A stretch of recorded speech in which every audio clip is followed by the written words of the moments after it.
No, but listen to, did you hear the press conference of Seleke Kromah, the IG? He did say that this is a highly political case, did he not? So you don't take the partisans' word for it, you take the IG's word for it. We elect on 85 irresponsible men what happened to our country. We elect on 85 irresponsible men to govern this country, not to be very irresponsible. Please place your left hand on the Bible being held by your wife, and you will kindly raise your right hand, sir, and repeat after me. All standing, please. I, Joseph Newman Boyka Sr.,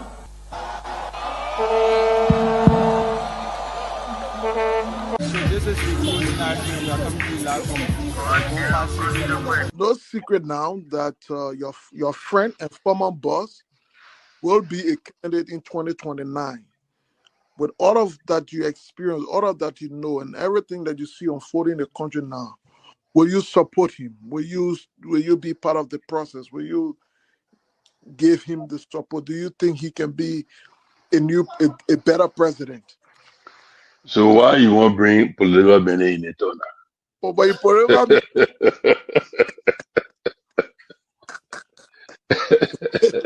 you're a political man, before you go out, very active.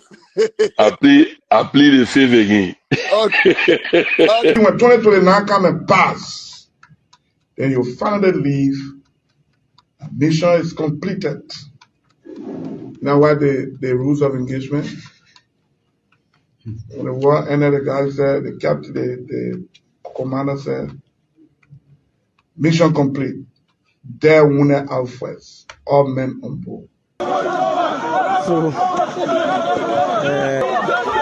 this riot situation when it comes to countries, because many times you notice that if Charles Taylor is the problem, he will be out of here in the twinkle of an eye.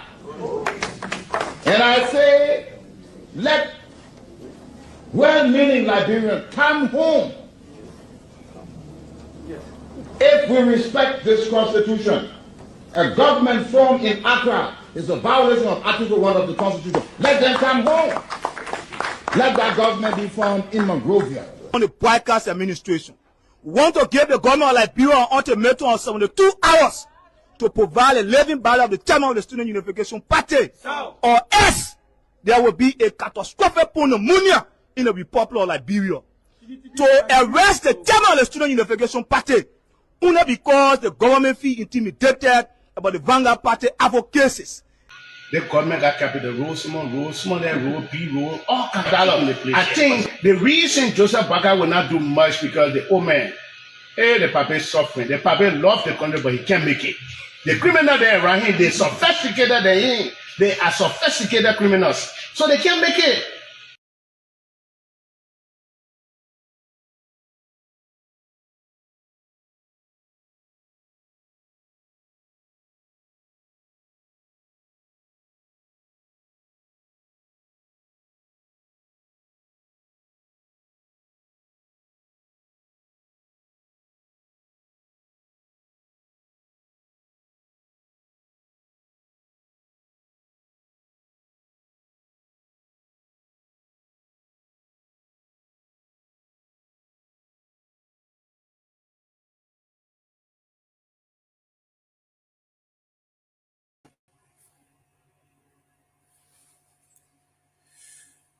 Hello, welcome to a new week.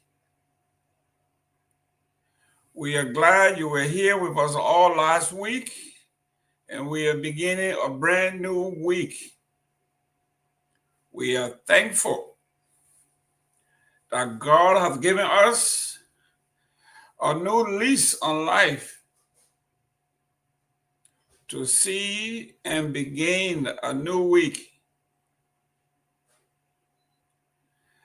As we get ready for the week, we want to start on a good note. There's a lot of news internationally and locally. And we're going to delve into some of the news that you may want to hear. Let me welcome all of our folks in Radio Land, Truth FM 96.1, Hot FM, Care Radio. We want to say hello to our friends in Grand Bassa County. I am your host, Jerome Gayman, and I'm going to be presiding, bringing you news, updating you on things happening in our country, in the different counties. And we're going to discuss some stuff internationally. You know, we are a global program. The world has become the global village, as they used to say. So we are going to be connected nationally, internationally, and we're going to do that by cyberspace. We're going to bring you the news, the good, the bad, and the ugly.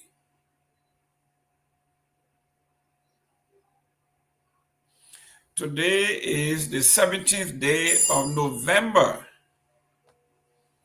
2025.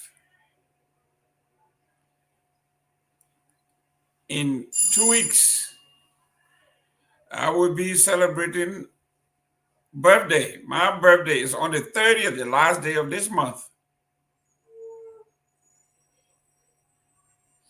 November 30th is going to be my birthday. It's going to be a day after President Tubman's birthday. I think his is November 29th.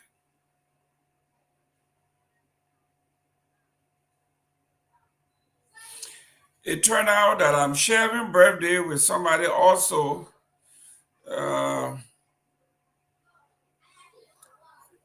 is the president of the Republic of Liberia, Joseph Yuma Boyka. What a contradiction.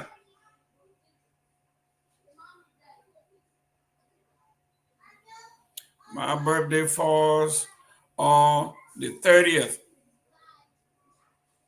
just as his. But let's look at today. We want to look at November 17th. Let's look at, I would say, this day in history. Let's look at a few things that happened on November 17th. Today in history, November 17th, notable events, and we're going to name a few. The start of the Velvet Revolution in Czechoslovakia in 1989.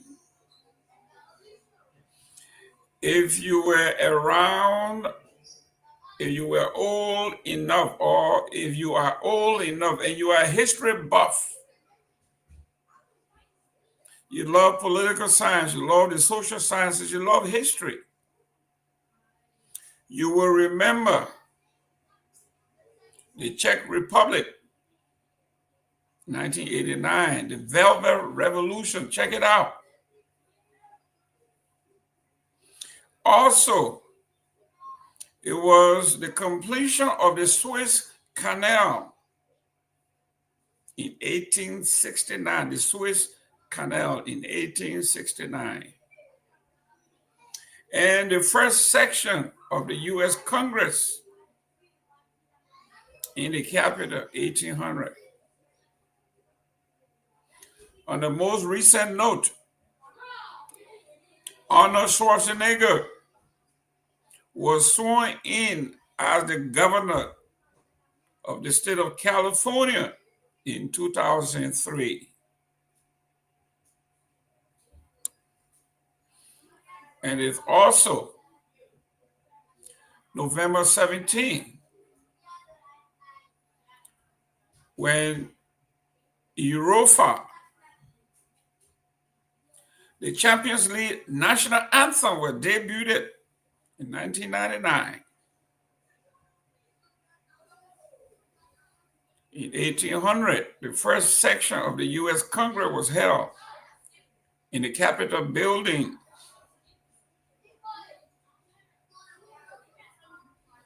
In 1989, like we said earlier, the Velvet Revolution begins in the Czech Republic with a student demonstrating. Their demonstration led to the end of the communist rule in the Czech Republic. Students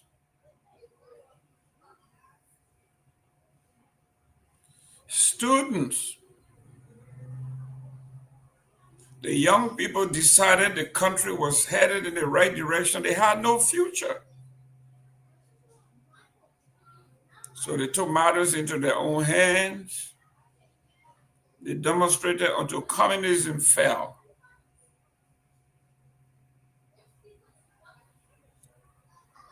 Communism, socialism, over promises,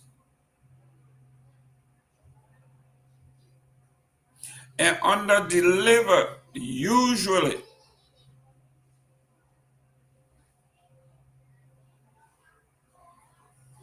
We are seeing a young man by the name of Mandeni,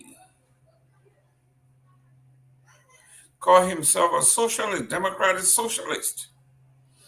Maybe he has not read history.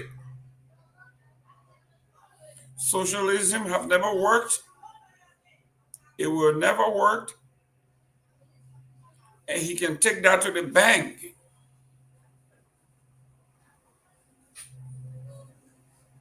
It sounds good to the ears of the young folks. Everything is going to be free. But nothing is free under these suns. So let's go to the Republic of Liberia. I'm going to read the headline, talk about it. And when our panelists come on, they will opine pros and cons.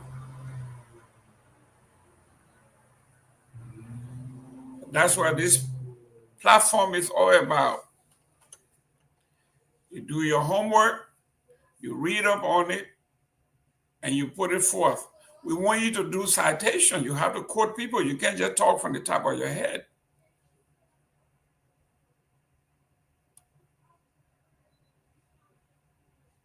We are not selling pigs in a bag here. There's a lot going on in the Republic of Liberia. We are talking about the third lane. As it stands, it looks like one lane going left is the Unity Party. One lane going right is the CDC. The immediate past administration. And then there's one lane going straight ahead, full steam. And that's the CMC. Do us a favor before we delve into this issue, share the show. I'm going to take a few seconds of my time to do likewise, to share the show on my personal page. And hopefully you can do the same. Share the show, get involved. And if you are chiming in, let us know where you are chiming in from. I see Josh Nimler. Hello, my Bathurst brother. But you didn't tell me where you were tuning in from. Martin Willie, you didn't tell me where you were tuning in from, but I can read the signal. It looks like you are coming in from South Korea.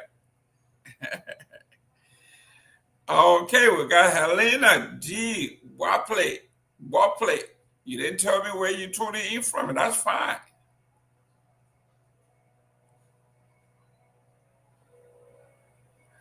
It is 4 o'clock here on the East Coast. Most of you are still at work. Some of you are driving home. I'm getting a lot of texts that you are listening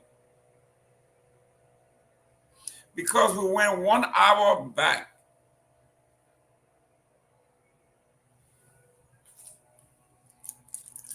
So most of you are still at work, and that's fine. This is why this country is great, because they believe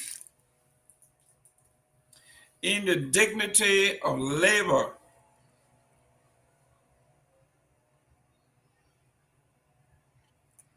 People work and earn their living. There is no shortcut unless you were born into wealth. Even with that, you have to maintain your wealth.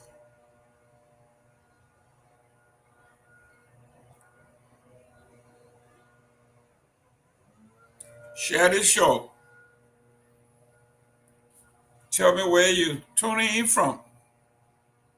Let me send a shout out to the folks.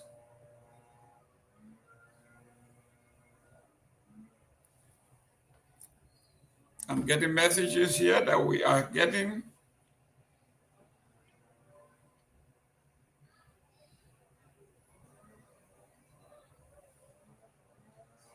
Truth FM, the largest station signal in the Republic. I stand to be corrected. If you know of any other radio stations that go further, reaches more folks in and outside the Republic of Liberia, let me know. But as far as I'm concerned, it is Truth Radio, Truth FM, that reaches the Ivory Coast, Guinea, and Sierra Leone, and reaches the entire Republic of Liberia. I stand to be corrected. If you know of any other radio station that does go that far, let us know, and we will fact check you.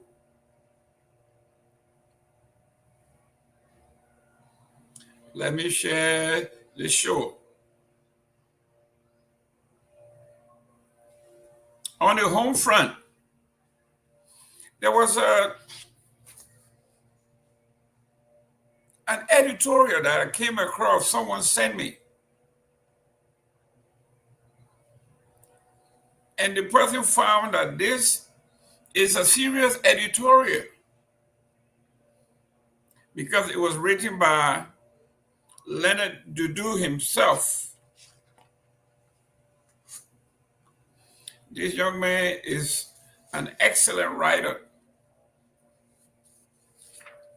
And the title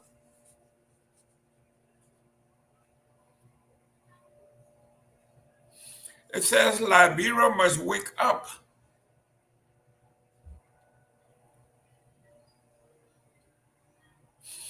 Guinea's snub is a warning, not an oversight.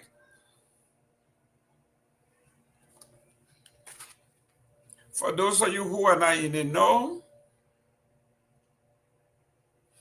there's something major going on next door in Guinea. Our neighbor.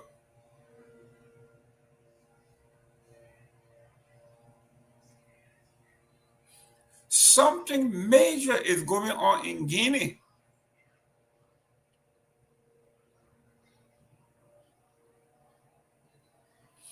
There are major events going on around Liberia, and Liberia is not part of these developments.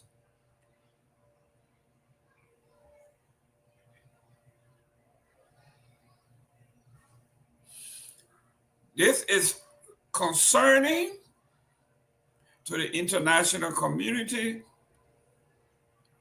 and it should concern Liberians.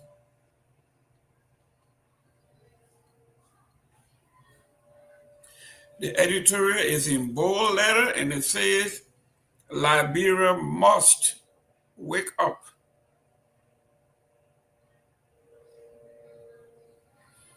Guinea's snub is a warning, and no politician should spin it as an oversight.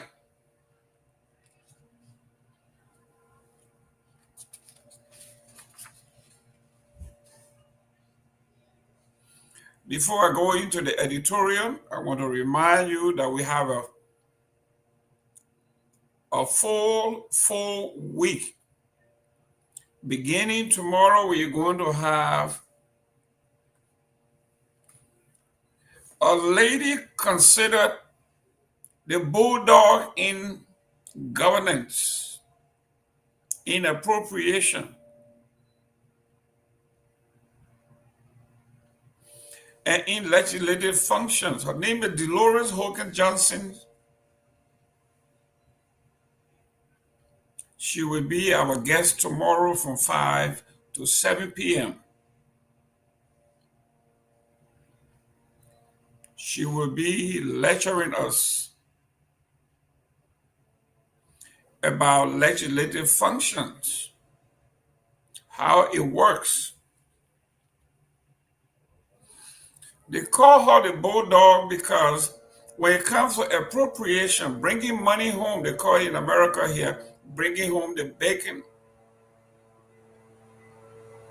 she has no match.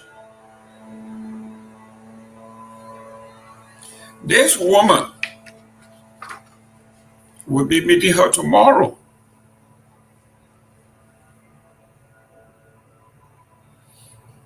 She brought home over $124 million in funding.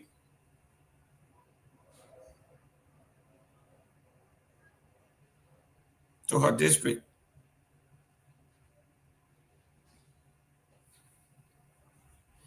She will be here tomorrow. Something that caught my interest, and I invited her, is every time I'm in Liberia, I'm hearing from legislative people because of their failure. They were saying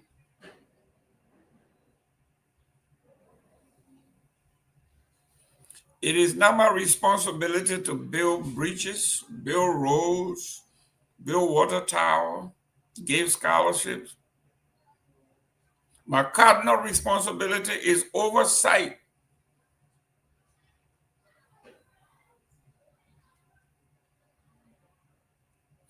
And lawmaking.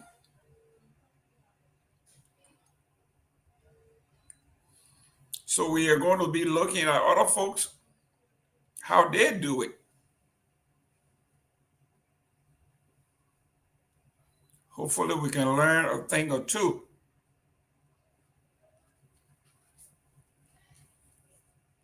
And then on Wednesday, we are going to have an organization called Free Liberia.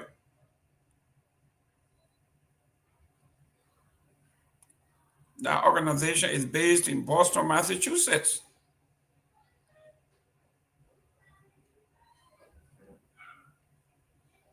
They specialize in advocacy when it comes to visa.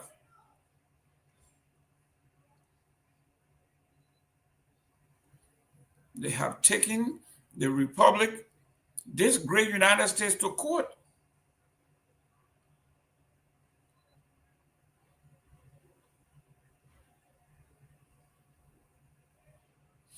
To live out to its promises made to the Republic of Liberia, that we should not be treated as anybody else. We should have free visa entry to this country. They are saying they have the documentation to prove Liberia should be a visa-free country. We should not need a visa to come to these United States. They are saying promise made, promise should be kept. They will be here on Wednesday. And we're going to climax the week on Friday with cybersecurity. We will be talking to Liberian experts in the areas of cybersecurity. Do you know anything about cybersecurity? We are bringing the experts. We are not going to Eastern Europe or Western Europe or to some white people's country to bring experts. We have qualified Liberians who will be here to talk about cybersecurity at the highest level. That's Friday. So, ladies and gentlemen, put this on your calendar. Tomorrow, Honorable Dolores Hogan Johnson is going to be here to talk about these legislative functions, appropriation, budgeting. We'll delve into that tomorrow. And then on Wednesday, Mr. Seleke Kromah will be here with his organization called Free Liberia. And then on Friday, Telvey and two other cybersecurity experts are going to be here to talk about cybersecurity. What it means, what is cybersecurity? And what it means.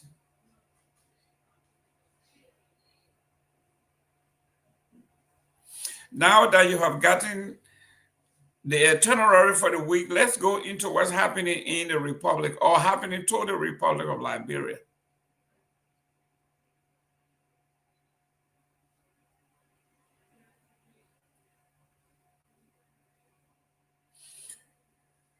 A few days ago, we saw, or maybe a week or two, Liberians were dancing, Liberian dignitaries were dancing.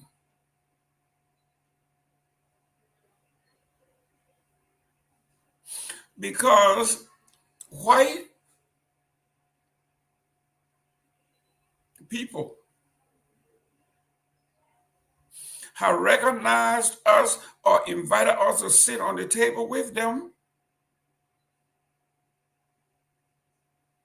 So we were dancing.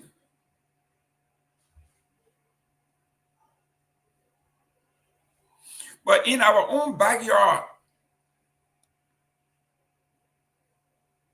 where we reside, where we live, we're getting no respect.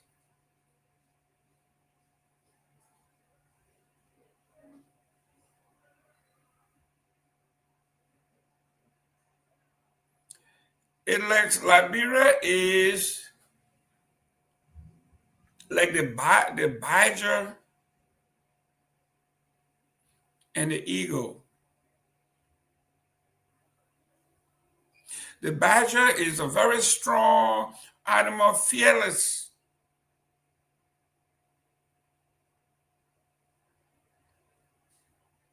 He would tell the eagle, you can fly all you want. You will have to come down. You have to sit somewhere. You will have to come down to earth and you will meet me.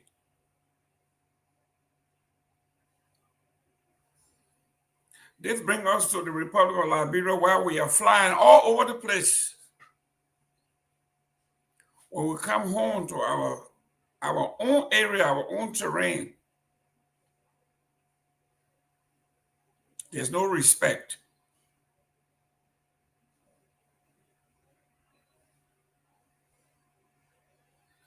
Let me read the editorial here to begin. It says here, Guinea's glittering launch of the Simandou iron ore project over the weekend was not merely a celebration of national pride and economic ambition. It was a geopolitical declaration, one that left Liberia standing conspicuously outside the gates. As Chinese officials, regional leaders, and global mining giants gathered in Moribaya for a ceremony billed as Africa's next industrial leap. Liberia, Guinea's closest neighbor and historic mining corridor, was nowhere to be found on the guest list. This was not only a diplomatic oversight or forgetfulness. This was a deliberate message that Guinea is charting and charting an independent mineral future, and Liberia is not part of their plan. For decades, Liberia has been the primary export route for iron ore from the Nimba mountain range. It hosts only operational heavy haul railway in this part of West Africa, the Yekepa-Buchanan line. It is the corridor that the US-based Ivanhoe, Liberia, formerly HPX, aimed to utilize for exporting ore from the Guinea side of Nimba under a pending rail access agreement. In Monrovia, that agreement is being sold as a path to jobs, revenue, and regional relevance. But in Conakry, the silence is deafening. Guinea has given no written approval, none, to allow HPX to move Guinea or Guinean ore through Liberia. And while Liberia's government moves confidently toward ratifying a 35-year rail agreement, Guinea simultaneously celebrated the launch of its own 18 to 20 billion Trans-Guinean railway, a massive, nearly complete corridor designed explicitly to carry Guinean ore to Guinean port without ever touching Liberia's soil. That contradiction should trouble every policymaker in the Republic of Liberia. Guinea's grand ceremony, its militant rhetoric of sovereignty, and its calculated guest list all point to one conclusion: Conakry is not dependent on Liberia, and it does not intend to be. If anything, though, Guinea appeared ready to challenge Liberia's long-standing logistical advantage in the region. Yet, Liberia's leadership is moving ahead as though the old order still exists.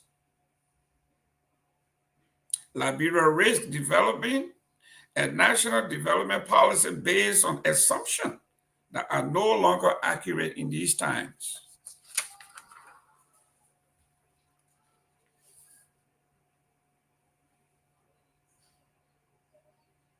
Guinea can export its ore without Liberia, and Simandou's inauguration proved that it intends to do exactly that. Even the Liberian Senate has sensed the danger. The Joint Committee on Concession recently demanded evidence that the Liberia-Guinea concession and access agreement was negotiated in compliance with the 2019 implementation agreement governing cross-border projects. Senators want proof of feasibility studies, financing, environmental safeguards, and most critically, certified communication from Guinea explicitly approving the deal. The letter reminded the executive that no agreement between the two countries is valid without Guinea's formal concurrence. Maurice Giles said he's watching from the CMC corner in Point 4, Junction, Monrovia, Liberia. Hello to the folks in Point 4. That reminder should have come earlier, but it remains urgently relevant anyway. The Barker administration owes the Liberian people transparency and clarity. Before seeking legislative ratification, it must secure explicit written confirmation from Guinea. Anything less leaves Liberia exposed to diplomatic embarrassment and economic disappointment. The border geographical environment only sharpens the risk. China, Rio Tinto, and the Winnie Consortium have embedded themselves deeply into Guinea's mining sector. Their financial, political, and logistical interests are aligned squarely behind Guinea's domestic infrastructure, rail lines, ports that it governs control. In that alignment, Liberia Corridor is not merely unnecessary, it is strategically undesirable.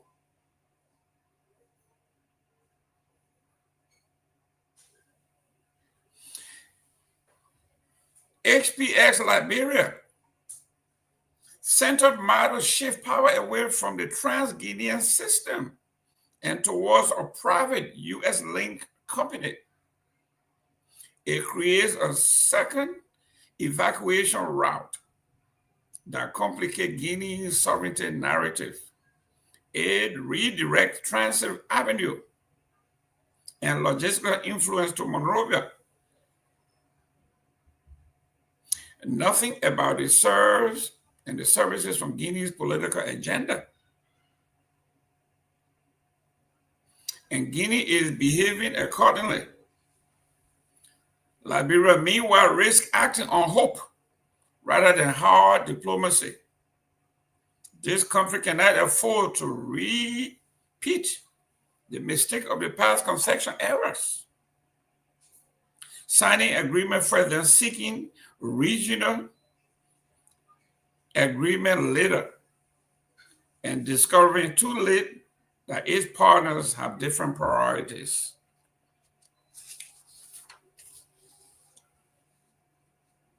It is because Guinea does not need Liberia. It is because Guinea has built what Liberia has never built.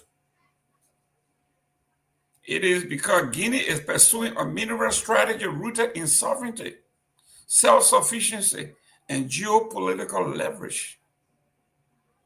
Liberia must respond with sober analysis, not blind optimism.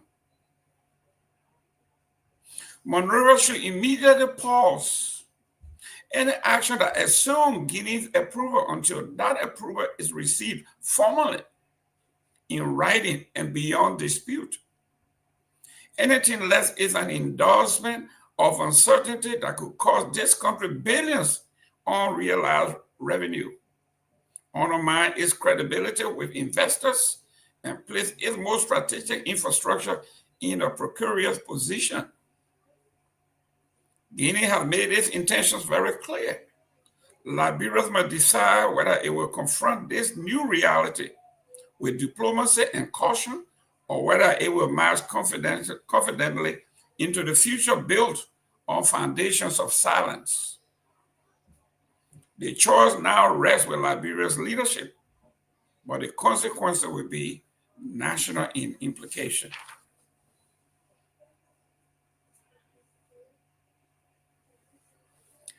Ladies and gentlemen,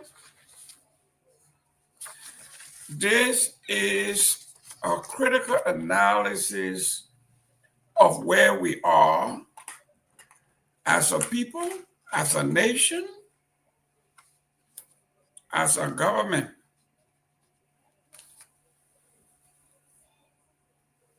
Is Liberia ready for the 21st century?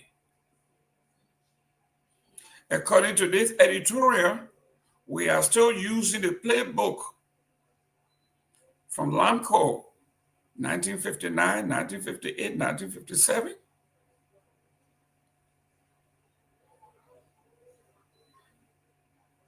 There are new kids on the block. The leadership are much younger, much progressive, and determined to turn a lot.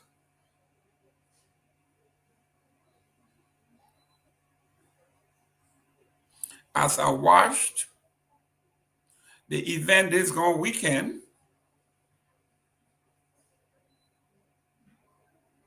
it tells me, like the folks said,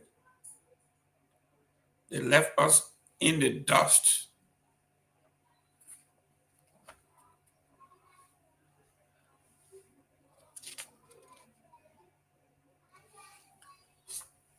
Have the SP contract, have it met our reality on the ground?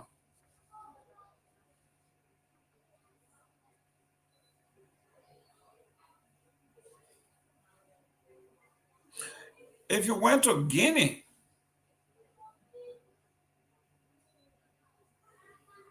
and you spoke to Guinean policymakers, they will tell you the Guinea with the launch of a multi-billion-dollar Simadu iron ore project this week was portrayed as a triumph of national pride, geopolitical alignment, and economic ambition. However, one absent though was the impossible to overlook, and that was the absence of Liberia. One of Guinea's closest neighbors, a historic trading partner and a potential transit route for Guinea ore, received no invitation.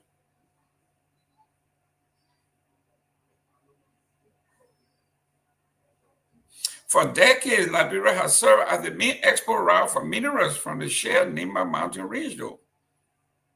It is the only country in the region with operational, we read that. Strategic message, it says. At the launch ceremony, Guinea hunter leader Mamadi Doumbouya stood alongside Chinese Premier Rwanda's Paul Kagame, Gabon's Brice Oligui Nguema, Cote d'Ivoire Prime Minister Robert Boigri Mambe, and the Chief Minister of the Republic of Sierra Leone.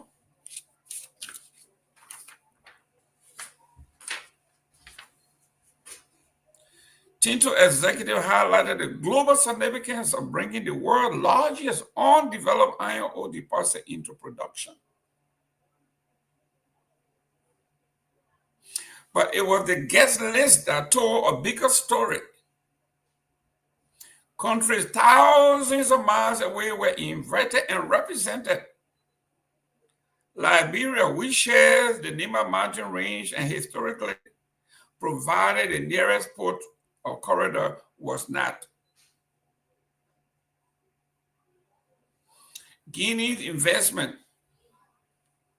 government has invested heavily politically and financially in the Trans-Guinean Railway.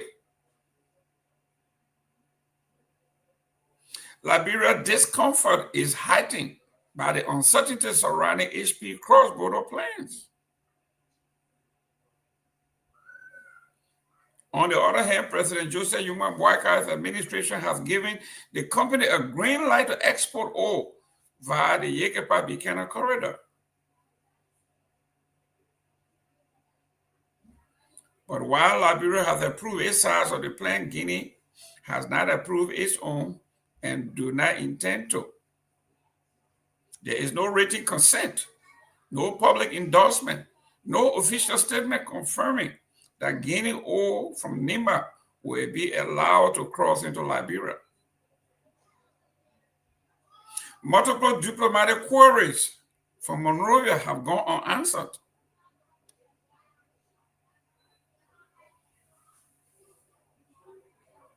the Republic of Liberia have made several calls to their counterparts.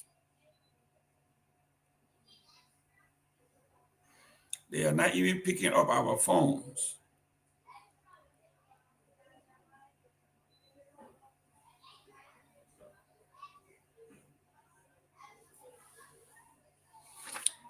Ladies and gentlemen, we report, you analyze, and you make what you can of it.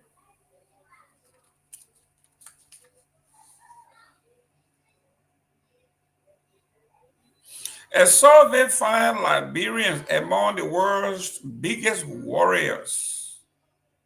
Experts warn stress is driving the rise in chronic diseases, especially among women in Liberia.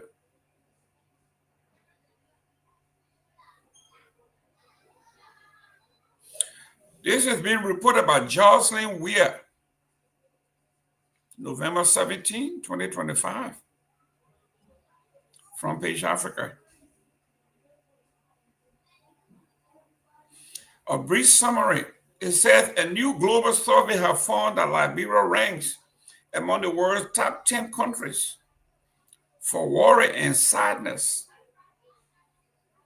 A sign, experts say, is a deep emotional health crisis gripping our population, with women being the hardest hit.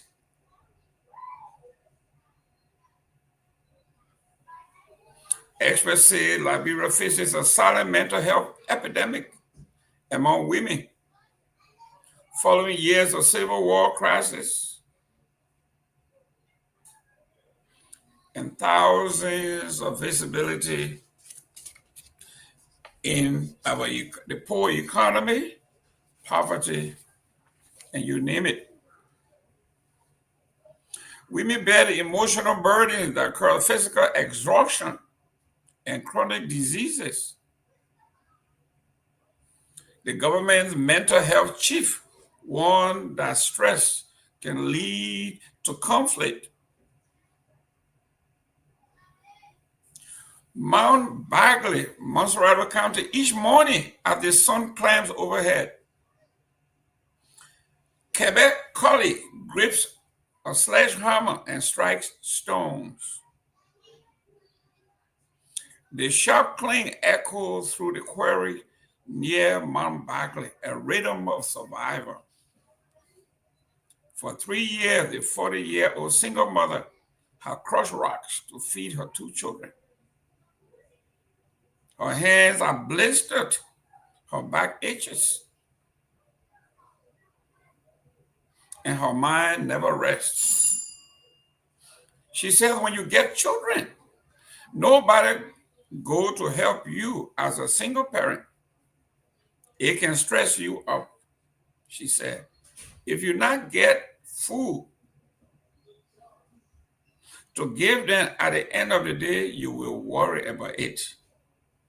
In our Liberian colloquial, she's speaking there. I came down with pressure. The doctor advised me not to stop that medication or the medicine they gave me. It worries me, but nothing else I can do.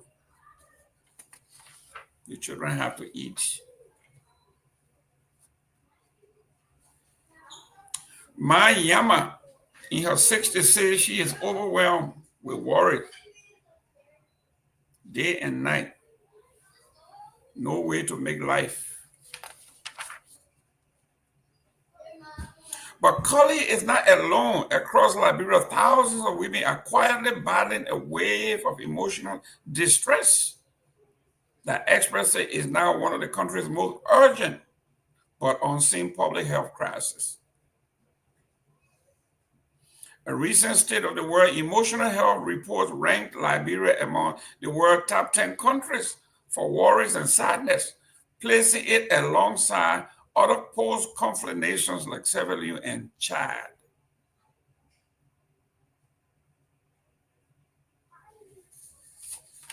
Ladies and gentlemen, the economy of our country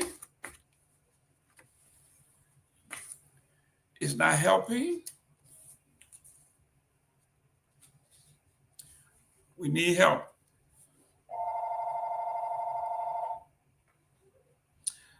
Front page, Africa uncovers National Transit Authority signs a $3.94 million contract for 60 new buses, trucks. Payment stretch over 2 years.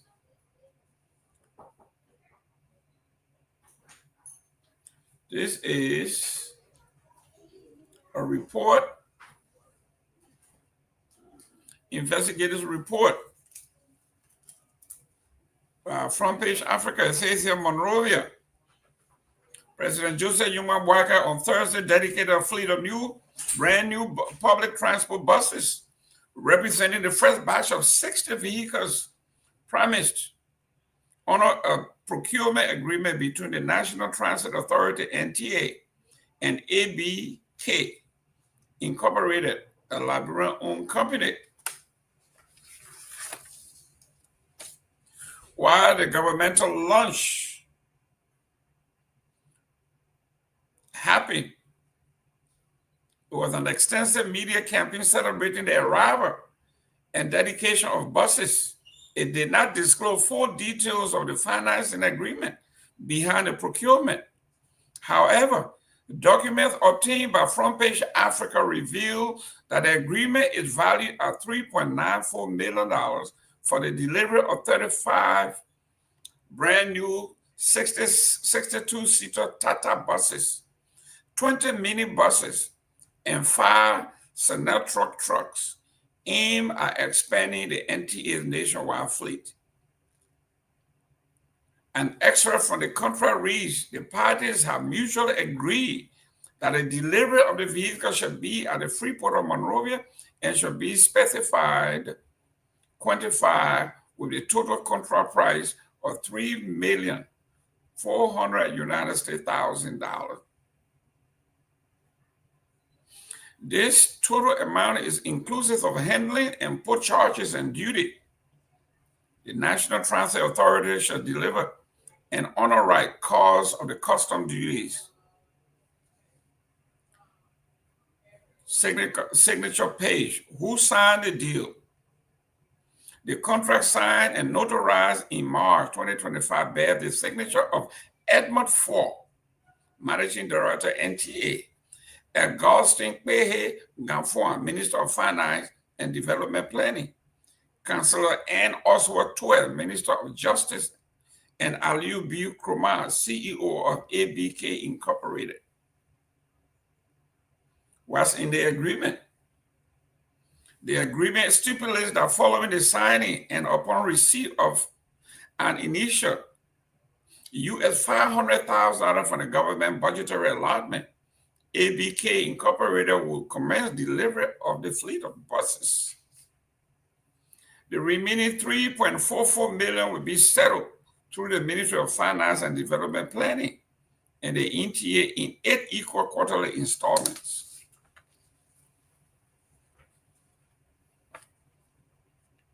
The payment breakdown.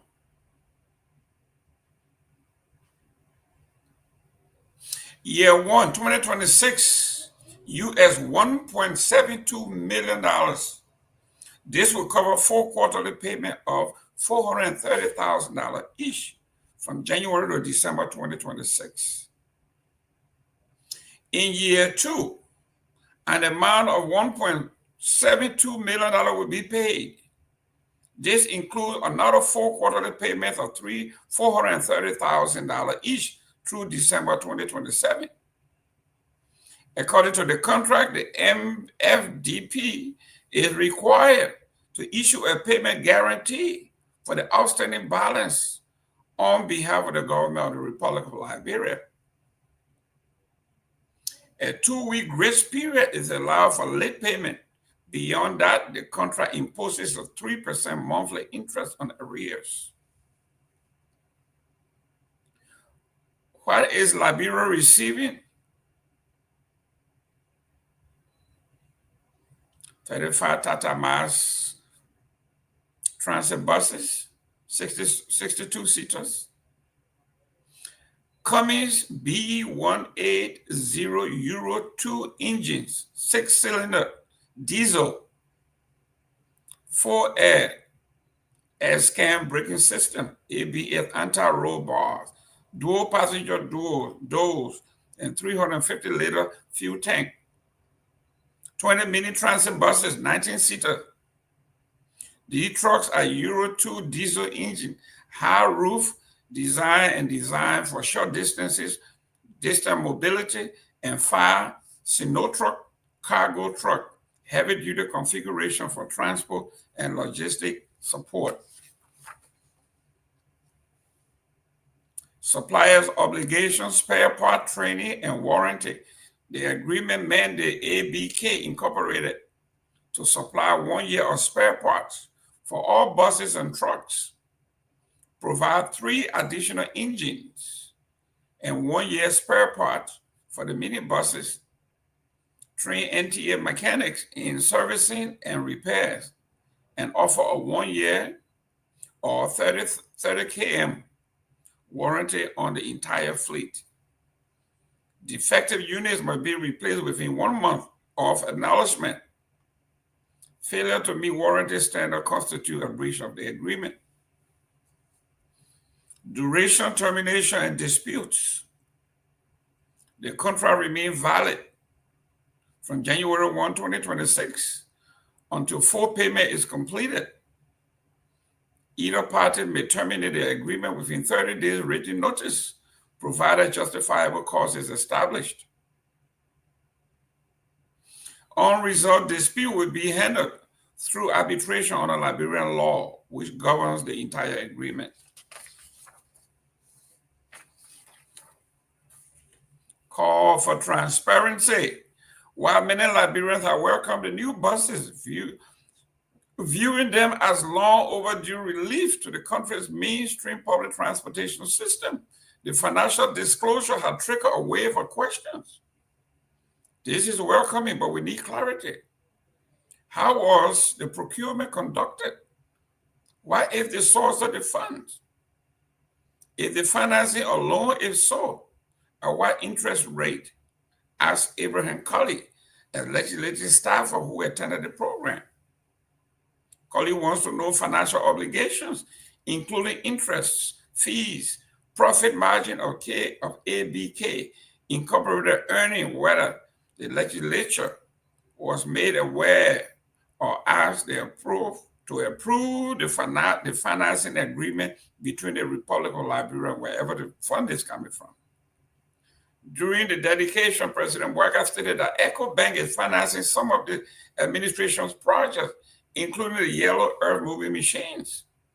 This revelation has heightened public interest in whether the bank is also providing financing for the buses and under what terms.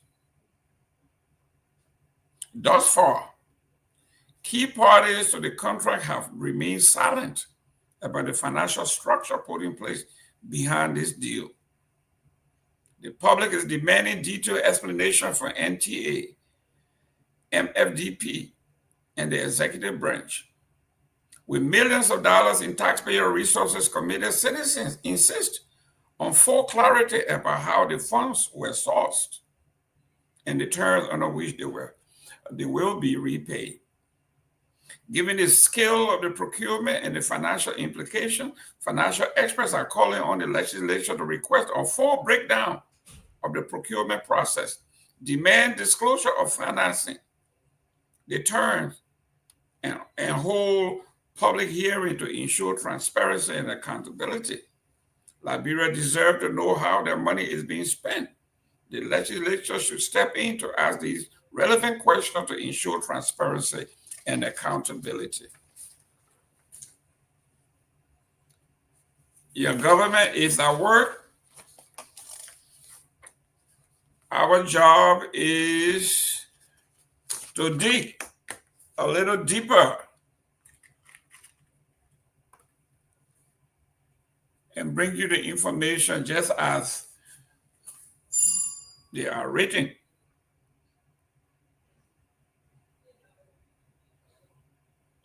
We don't make up these stories. We report them As they are reported, we submit them to you.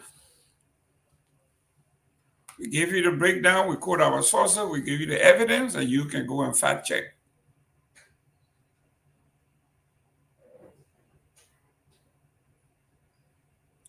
On a side news, Liberian footballer Topi Dawo died in Bong County on a highway in a crash. Sad story indeed. A tragic accident along the Bon Monrovia Highway has claimed the life of Topi Dawo, a football player who traded his career with Painesville FC. Dawo, who lost his father, brother, and grandmother to separate car accident earlier this year, died in the same tragic way this past weekend, his club has confirmed. The young man, still mourning the death of his loved ones, had no idea that his own end might have followed in the same way. The terrible experience made him ask God, why? Almighty God, why? His life was cut short. His soccer career, his dreams shattered, with no sign of hope that he could return to fulfill his earthly purpose. Dawood is gone with his precious gift and the promise in the Holy Book, a reunion with his beloved grandparents and parents and sisters and siblings. Sad news. Young man lost his parents, grandparents, siblings in a terrible car accident, and he wound up dying the same way. That's terrible.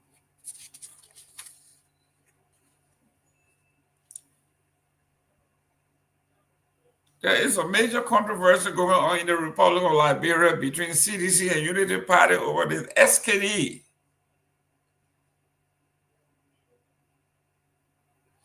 It says here CDC, Unity Party, SKD sports complex renovation Wahala.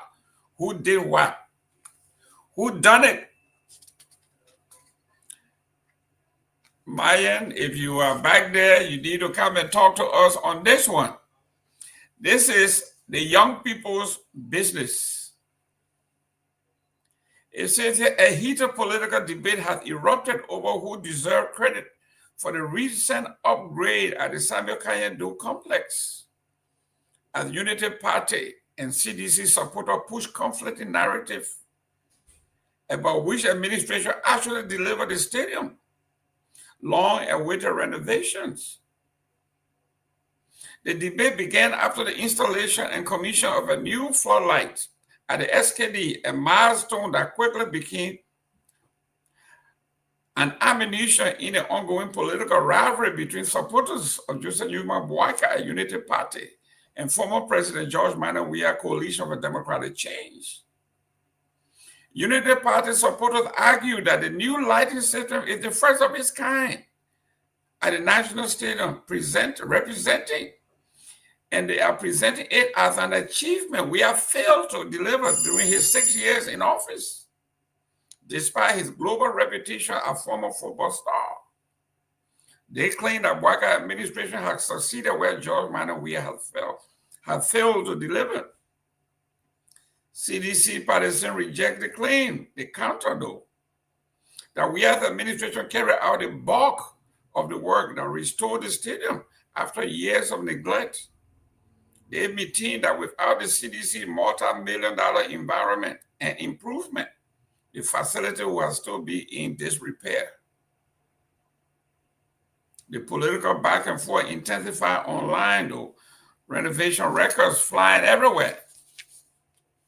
The largest public sporting venue, it claims the stadium suffered severe deterioration during the civil conflict and was first renovated in 2007 when the Seleke administration secured a $7.5 million renovation package from China.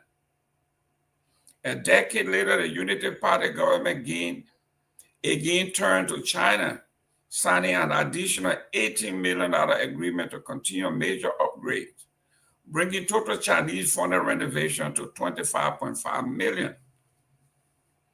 Despite those efforts, the Confederation of African Football, CAF, banned Liberia from hosting home matches in 2021, citing serious facility issues, including outdated floodlights, poor dressing rooms, substandard media center, and an aging pitch.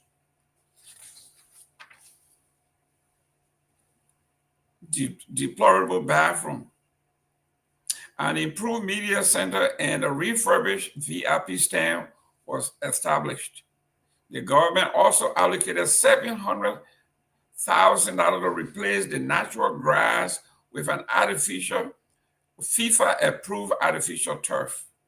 However, the CDC government did not install the necessary floodlight, which was a key condition to set CAF. Former Youth and Sports Minister D. Wilson Zioga confirmed that the administration procured the floodlight, valued at $597,000, but never paid for them, leaving the installation incomplete. The Bouaka administration finishes the job, they say. The Bouaka administration said it closed that gap. Youth and Sports Minister Jerome Gayman recently disclosed that the government spent $500,000 to install the long-delayed lighting system. CAF minimum requirement for international standard lighting is 800 to 1,000 LUX, with a minimum of up to 2,000 LUX. Photographers who cover the commissioning ceremony praised the brightness and quality of the new system. Another requirement, modern dugout seats, was also completed by the Bouaka administration earlier this year at a reported cost of $65,000. Political loyalists on both sides are eager to claim victory, but the full renovation timeline shows that the CDC carried out most extensive structural work while the Unity Party completed key outstanding component needed to modernize the CAF compliance. So, ladies and gentlemen, they are showing a picture of the pitch, the lighting. So this fight is on. If Myean is in the back, talk to us about what is happening with the young folks on the ground. How does the pitch look? How well are you guys doing on the field? Is it safer now to play games at night?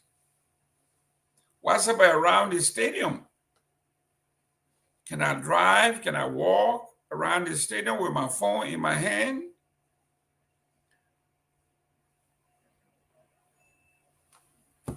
Young folks, if you have ever gone to the stadium before and after, let us know. I see Anthony Z. Wigan following us all the way from Saniquelli City, Nima County. Mr. Gayman? Yes, sir. Have you been yes. Have you been on the field lately? Yes, sorry, because we are working on some stuff in the back. That's why I'm coming in off.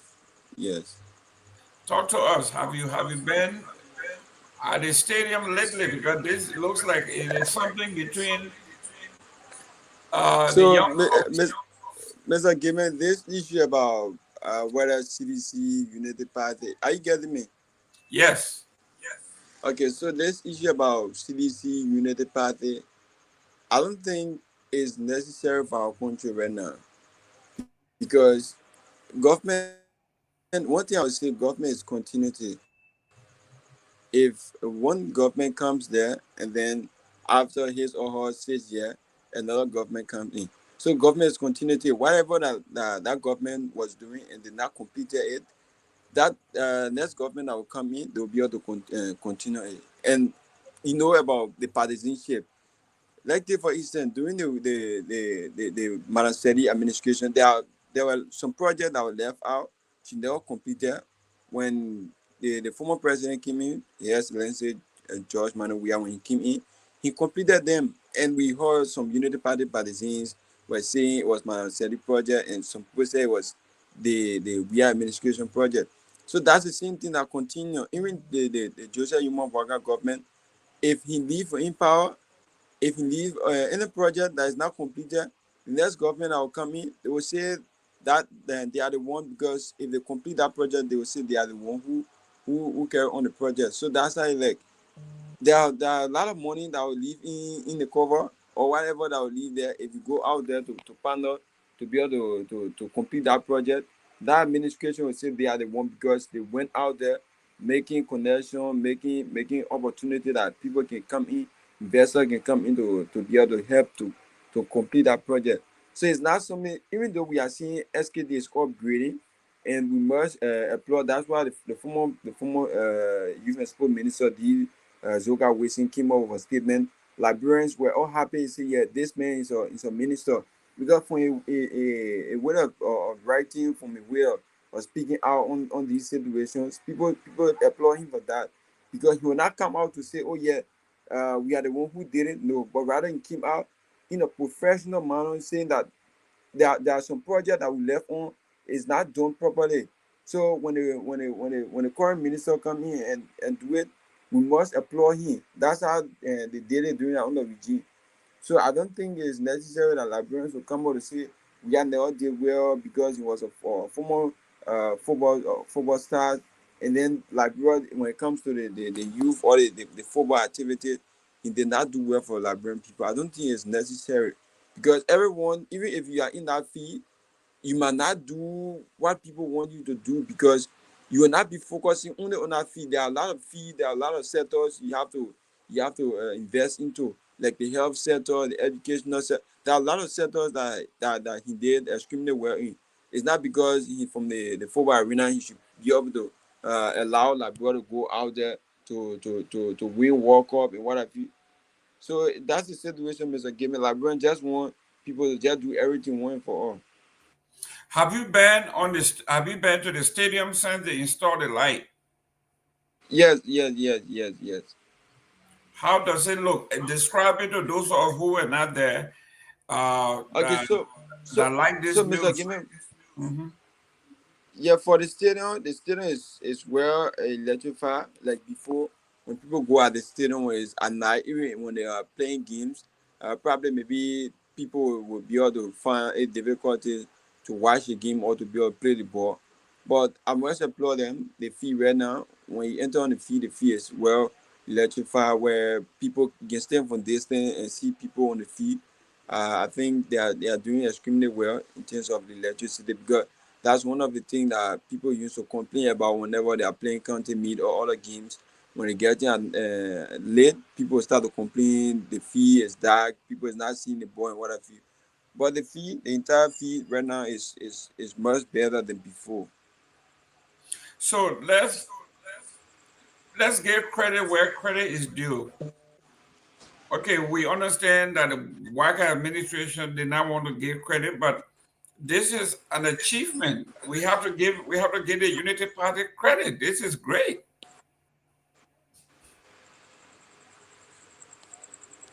Yeah, you have to give them credit. They did it.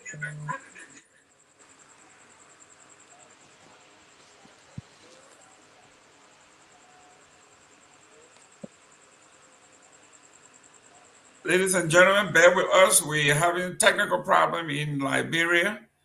We're going in and out. It's kind of shaky, but doing the best we can. Sometimes when I hear me, Mr. Gayman. Yeah, I can hear you now. Go ahead. Yeah. So when that's the Joseph Imabanga government, when it needs credit, we will give them credit, because the people say give the man his flower when he is alive. So when they do well, Liberian people will give them credit. But if that project, like other people say, this let's take for instance about this recent project, the roundabout where the ELW Junction, that project was done by the WIA administration, but That's it was correct. just like it left just a few weeks or a few months for that project to be completed, and then the Braga administration came in. When they came in, that was the first project they ever did. So we have to give a man his flower when he's alive. So I think that a lot of projects the we administration did that the Braga administration will be able to complete. That's fine for Liberians. Liberians applaud them because we cannot see project where it's at the finishing level, and then because of this government was the one who doing it, so we cannot complete that project. Then we go and do another project and then just leave it undone. That which I feel is wrong. Excellent, excellent. Well, this is what we are talking about when there were a lot of beautiful projects that President Doe left behind. Charles Taylor did absolutely nothing. In fact, he broke down some of them. And when Ellen came, she did the same thing. She broke down most of the Doe projects. They didn't want to finish them. One that comes to mind was the Doe, I guess, police barracks. She said that the building was outdated, it was dilapidated, and they wanted to build something new. But that building was an iconic, well-engineered structure, was beautiful. But because some people say because she didn't want to give Doe credit for anything, so she erased that building. So here we are when President Weah came into power. He completed all the projects that were undertaken by the former president. And what he did that these people are not doing was that every time he dedicated one of those projects, he would invite the former president and, in fact, name some of the projects after her. And most people say, now we are on a new path to civility in our government. And when Joseph Boakai came in, totally reversed what had been the standard set by President Weah. The airport was not totally completed. He did that. Ellen started it. He completed that. The ministerial complex, Ellen started that. He completed that. And several more.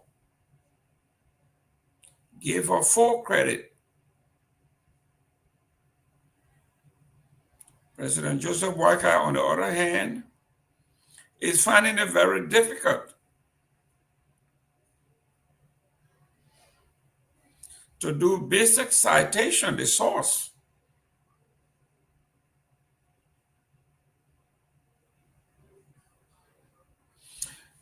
It diminishes nothing. It takes nothing from you. If you met a road half paved and you finish the road,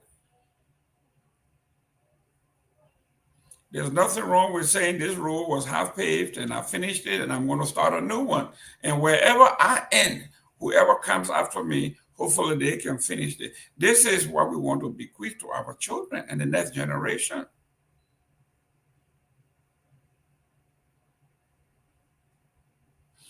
We do not want to be part of a history that erases everything that belongs to everybody else.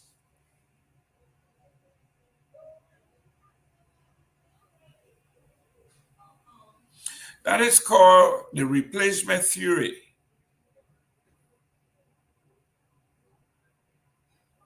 Where you want to erase everything that comes from the other side.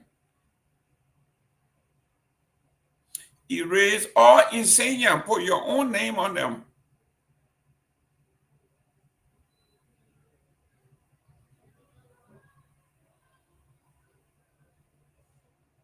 Whatever you don't want to claim credit for, you erase. That is not a Liberia that I want to live in. That's not the Liberia that we want our children to come up in.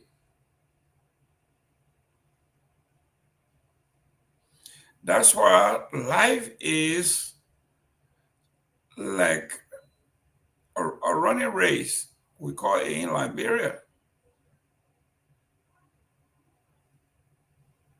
It's a baton that you have in your hand and you are running. And when you reach a certain limit, you pass it on to the next person and they pick it up and run. The objective is for us to get to that finish line.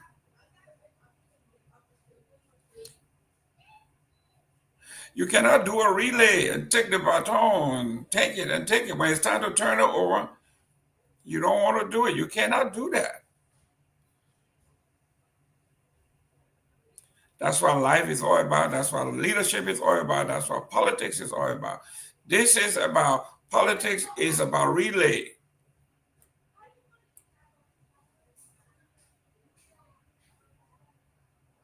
You will have to pass it on to somebody. Somebody will have to start from somewhere, and somebody will have to end.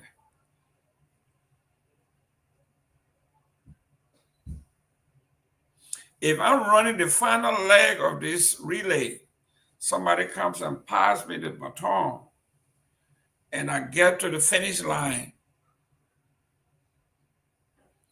I can't behave as though it was a sprint. It is not a 100-meter where you run by yourself and win or lose by yourself.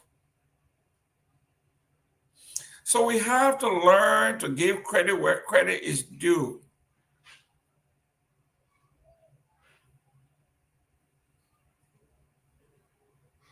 If Liberia wins, we all win.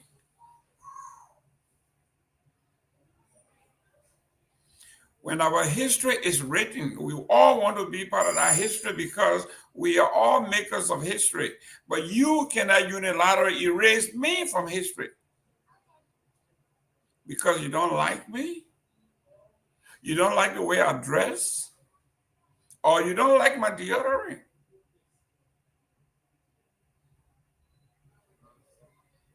Whether you like me or not, God has made me part of this earth. There's nothing you can do about that. You cannot erase me. Even if you murder me,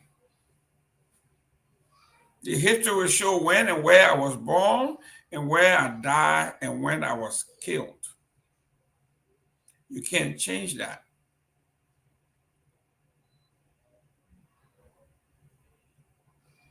Whatever President Weah did, you got to give him credit. Whatever Madam Salif did, you have to give her credit.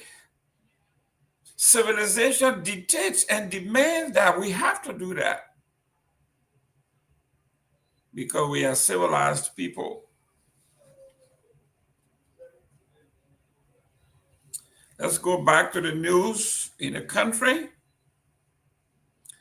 It said Liberia hosts 22 ARMFA Assembly, draw 300 delegates for road financing reform. Let's look at this story. The Mosaic himself is in the house. So Liberia is hosting the 22nd Annual General Assembly of the Africa Road Maintenance Fund Association for the first time, bringing together delegates from across the continent to discuss sustainable road financing and infrastructure development. Somebody asked earlier, the contract I was reading, whether there was money there for maintenance.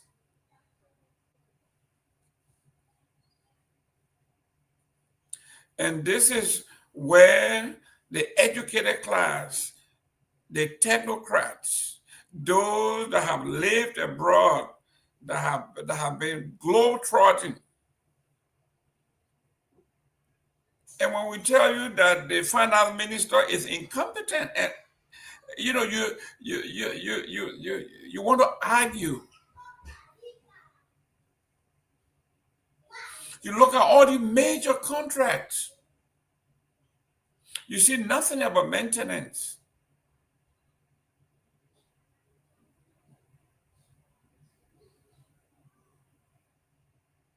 Look at our infrastructure. Look at the Temple of Justice. Look at the Capitol building.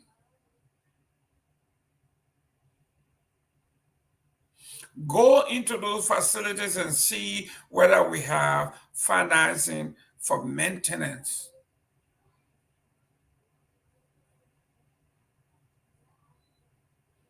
I was on another show with a gentleman. He said, Jerome, every time I see you, all you want to talk about is bad mouthing the Unity Party. So I told him, what is on the front pages of the paper, you want me to ignore them?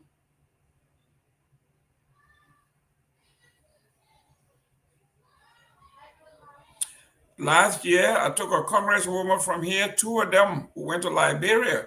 We went to see my congressman from Bassa.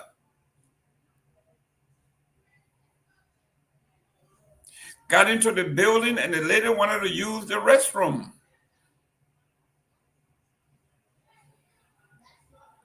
And it was embarrassing.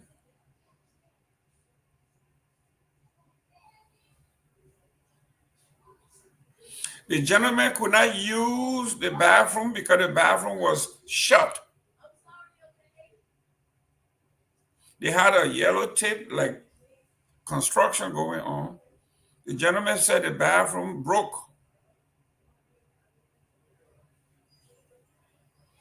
The lady went into the restroom and she came right back out. And she said, take me back to the Boulevard Hotel.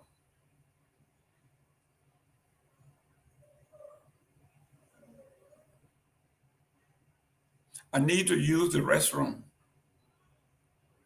This is the capital of the Republic of Liberia.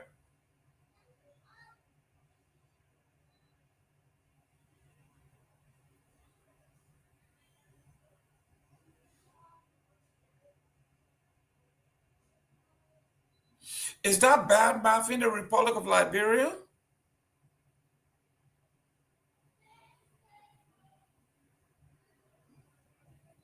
When you say you have a $1.22 billion budget,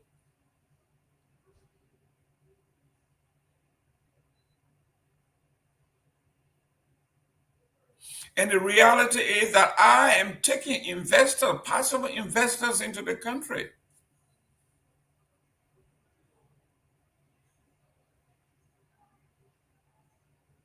And we go to see my congressman.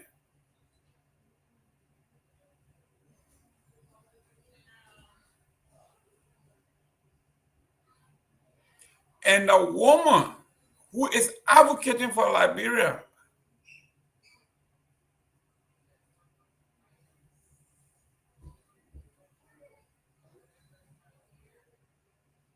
cannot use the restroom in the Capitol building.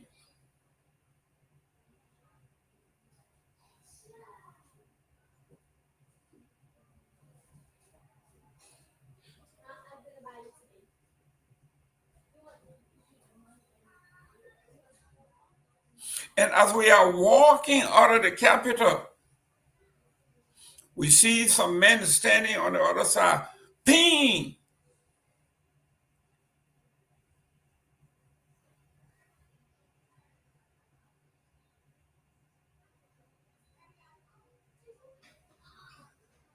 Basically, that public nuisance. The next day, we cross over to the Sunday side. And one of the women almost fell because the rotundo, the carpeting on the floor has all crumbled.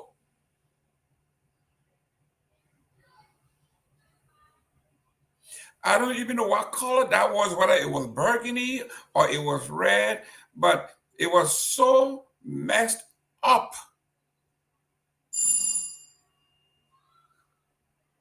Our guide was telling, "Oh, you be careful here. Be careful here. Don't fall. Be careful." And she taking her. We are going around, going around. Where the stairs going?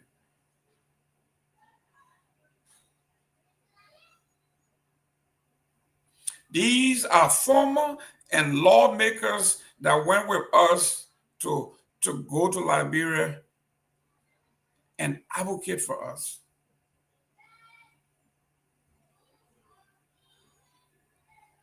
And then you see the money that they are making.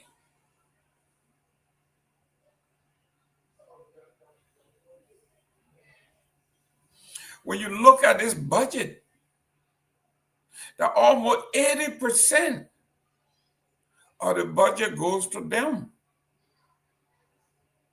There's not enough to fix their own bathrooms. How is that bad mouthing the government? How is that bad mouthing the government? Are we making up stories here?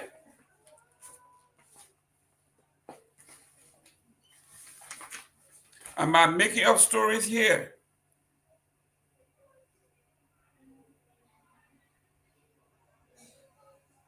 Let's talk some facts. If the Congo man look at you in the face and tell you that you are inferior,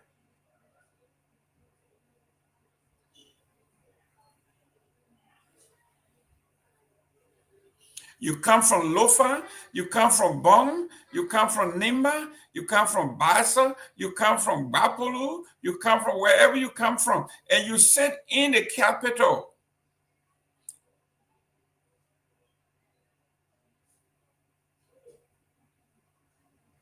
Sitting in a filthy place that smells, and you are right there.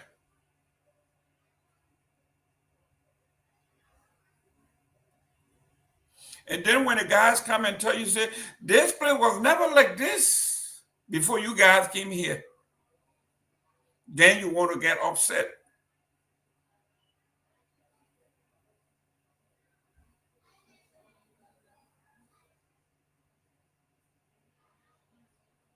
You are not civilized. You are not cultured. A man or woman that would make that much money but sit in his own filth. It tells me where you came from.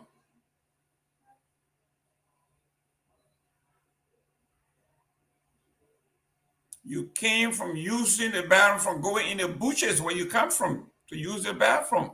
So bathroom, the care and maintenance of bathroom, those things don't bother you at all.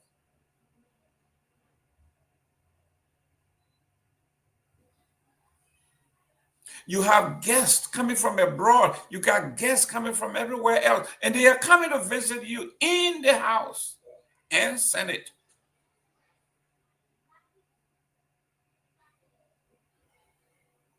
And you do not have an operating bathroom. And then some of you have the audacity to tell this woman, we got some water. I got some water. Do you want anything to drink? Or you need anything? Are you crazy?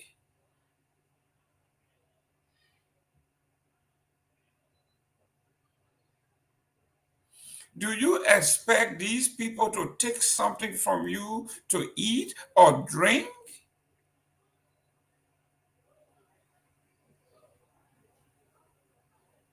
But because you are not cultured, you don't even know that it's an insult when somebody comes to you, they are thirsty, and you give them water and they decide to not even take your water.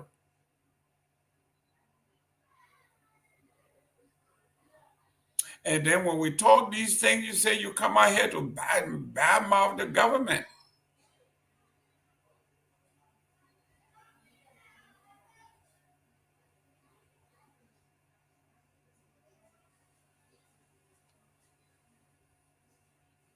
You got water and sewer. Look at their budget. They're right there, Central Monrovia. And the capital doesn't have water. And you want me to believe that there's water in Bong, there's water in Nima, and there's water in Bapulu? Only when you leave, you think the people are stupid. As soon as you leave, the people turn the faucet on and the water stops running a few days, and they will tell you that this man has come back here to lie to us. So every time you come from the United States and you go to Liberia, they say, oh, then I come back again.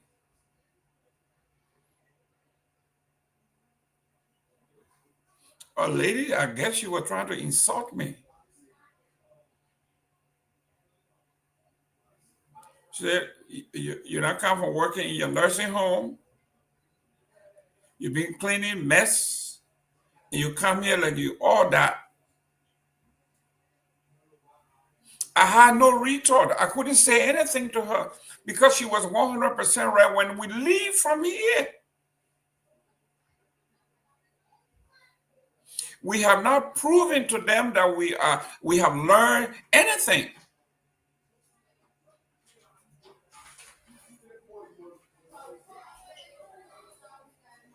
We can't manage our hospitals. We can't manage our road. We can't manage our transportation system. We can't manage our health care. We can't manage anything.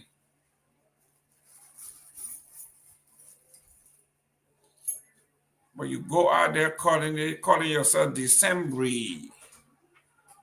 And when you get to Liberia, you want the people, you want the whole country to stop.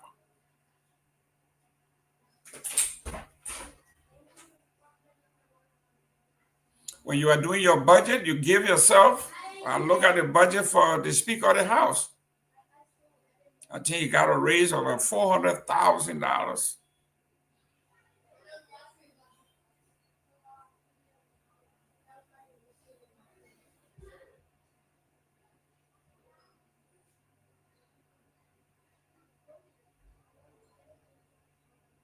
Until the Liberian people rise up and demand better.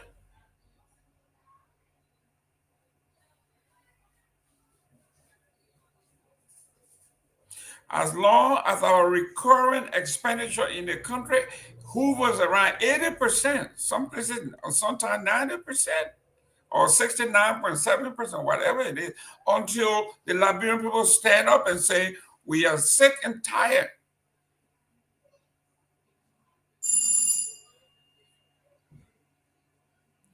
When you look at the NSA budget, what covert operation is doing in Liberia so much that they would need almost $60 million a year. That's $5 million a month.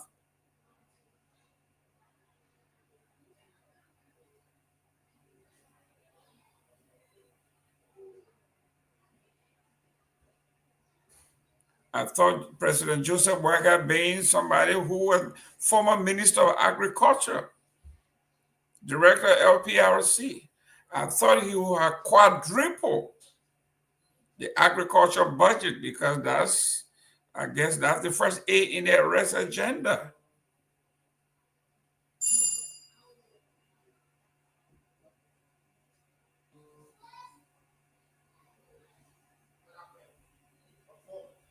Look at agriculture budget, look at the education budget, look at your healthcare budget.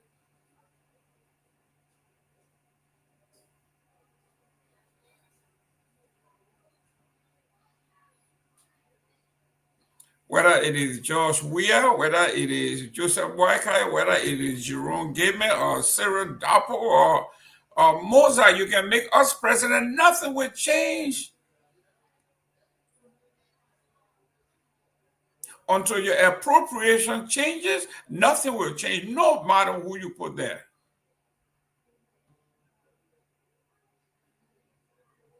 If you have $1.2 billion and $900 million goes to shopping, a meager $278 million goes to the entire country.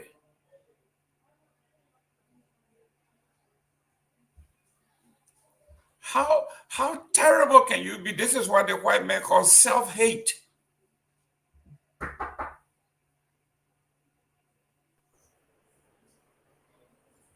Robert Garguah, welcome. I am on a tirade. I am going off. Yeah, I hear you, man. I hear you going off.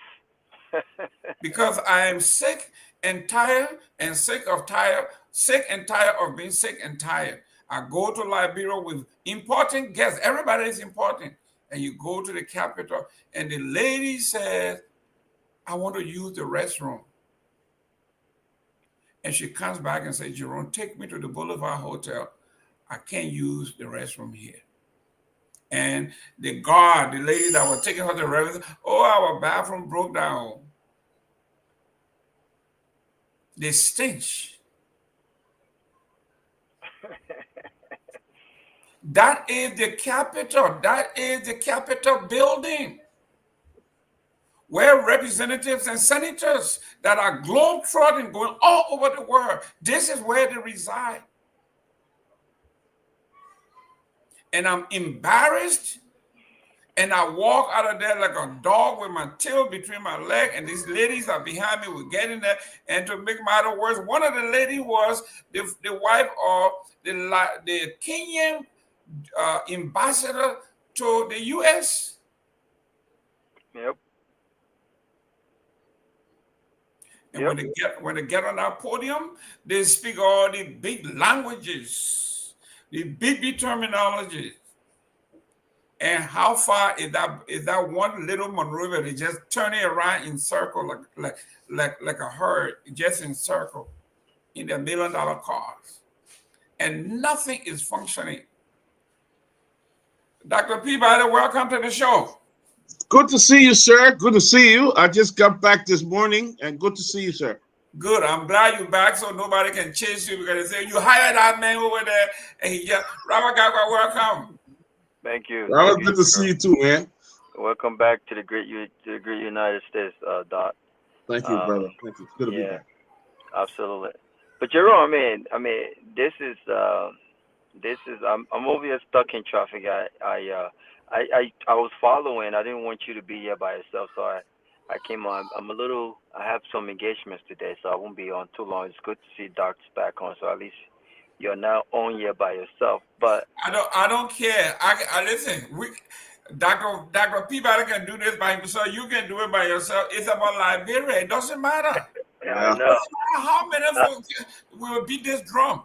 I know. But I concur. I agree with you 100%. This is the hard reality. This is the reality that we must not accept. This is the reality that we must push back on, and this is the reality that we must reject. Unfortunately, Jerome, the people who we speak, the people who we speak for on a consistent basis. I said the last time when you weren't on, but we were talking about the budget. We're talking about Liberia, and there were callers who were actually mad about what happened in Red Light with the Muslim and what was going on, and people were making statements like, the president needs to be attacked. And I'm like, no, we can't do that. When people are angry, when people are so mad and they want change, people can demand change. I was watching a documentary last night called The Indian's Daughter. And I recommend that you watch that documentary. It's about a rape that occurred in, I think it was in 2013, when a 22-year-old student girl was returning home from a movie with a friend. They got on this bus, and while on this bus, some ghetto folks ghetto boys who grew up in the ghetto, asked the young girl, "Where are you coming from this lit?" It was 8:30, and she said, "Where are you coming from this lit with a boy?" And she says, "How is that your business? It's not your business." And they got mad and they attacked the boy she was with. and they beat her up. They raped her. The gang raped her. It was about 6 of them, including a 15-year-old kid. Gang raped her, took out her intestines, and threw her on the side of the road. And the narrative was that in India, the culture was that if you're not married, no young girl or no woman who was raised right should be in the street that late without the father or the brother. If you're in the street that late with a random boyfriend or whoever, then you are from the street. Then you are not a woman. And it became a big case, right, with what was happening in India, and this really give a room to a lot of young women, a lot of young people. They came out and they spoke out. They demanded change to the point where the Constitution had to be amended. I'm saying this to say the people who we speak for, everything we talk about, is not necessarily about us. Because in as much as Liberia is our country, God has blessed us and we can go to Liberia and live a decent life in Liberia. We can live a decent life here. The people who we are fighting for must wake up. These people must wake up. These people must wake up not because they support a political party, not because they are loyal to a particular ethnic group, but because they want their lives to change. I mean, this is it. None of this will matter. None of this will make sense if Liberians in the majority in Liberia refuses to wake up and say, you know what, I'm like you, Jerome. I am sick and tired of being sick and tired. You know, it's crazy what we allow in that country. I was home on Sunday yesterday and I watched the fire at Lone Star. There was a fire in another community in I think in Bonnersville that killed another woman and two of her children. Right? There was a fire at the speaker's house, and all of these fires. You mean to tell me, as a country, you mean to tell me this does not raise a red flag that we can say what's going on? What's causing these fires in Liberia?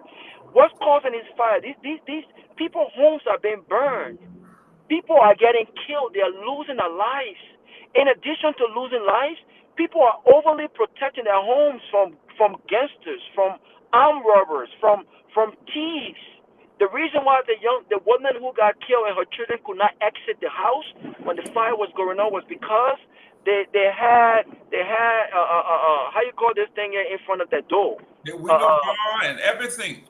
Everything, right, in front of that door, and so they could not get out. Why is it we as a country cannot look at? Why is it the government has not conducted a single thorough investigation on what is the cause of this fire, and how can we as a country, as a community, how can we address this issue?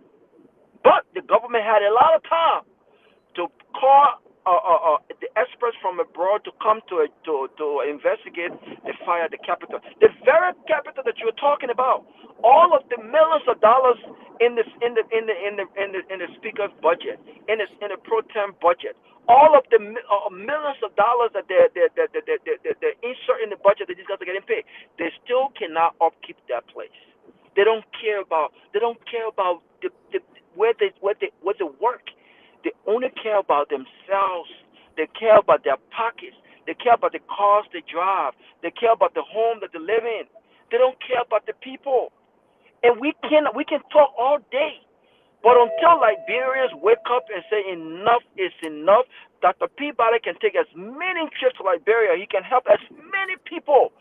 At some point, he's gonna get sick and tired of being sick and tired. We need a revolution on change. We need a mindset change. What is not a norm in America? What is not a norm in Europe? What is not a norm in other parts of this world? What is not a norm in Ghana cannot be seen as a norm in Liberia, especially when it doesn't make sense. We need to change our mindset, and the people have to get up and say, you know what, enough is enough. Other than that, Mr. Jerome, we're going to keep pushing it, but It's not going to change, unfortunately. Dr. Peabody, this was what we were going to come to next. This is the young lady, Miss Garnett. She, her daughter, her 2 grandchildren, 4 people. It said a deep sense of mourning has swept through the Shara community after a late-night house fire claimed the lives of the community chairlady, Miss Davis Garnett, her daughter Julie, and Julie's 2 children. The federal again, man. Yes. I followed that story. In fact, I was somewhere in Monrovia on Saturday when we got that sad story when family members were sitting there and sharing about what happened. I'm very happy you brought it out. Firstly, let me commend you and commend Robert. You guys have done an excellent job. You know, just keeping it going. You know, sometimes you're in Monrovia, you think you're going to join the show, but you have internet issues. It's so much. Sometimes you're driving from one place to another. There's a lot of traffic and so much going on. So it's difficult. So if you don't see Sylvester or Tomalin, it could be some of the issue. But I was there somewhere on the boulevard when some family member was talking about the lady, how active that lady was. Yes. In her church. In fact, said I think she was going to another church program and she went to get something to go to the program, and that's how come she got caught up in the fire and all her children passed. So let me tell you, I hate to say this, but we are a long way to go. I hate to say this. I mean, I just came from Liberia, and the other day I was driving through from I think Marshall or somewhere on the red light, and I just didn't see it this time that we'll ever get there where we need to get. You know, on these basic things like the fire services, the security of the country, and I mean it's bad. Like I was leaving on Sunday morning to go to Robertsfield to the airport in Seleke.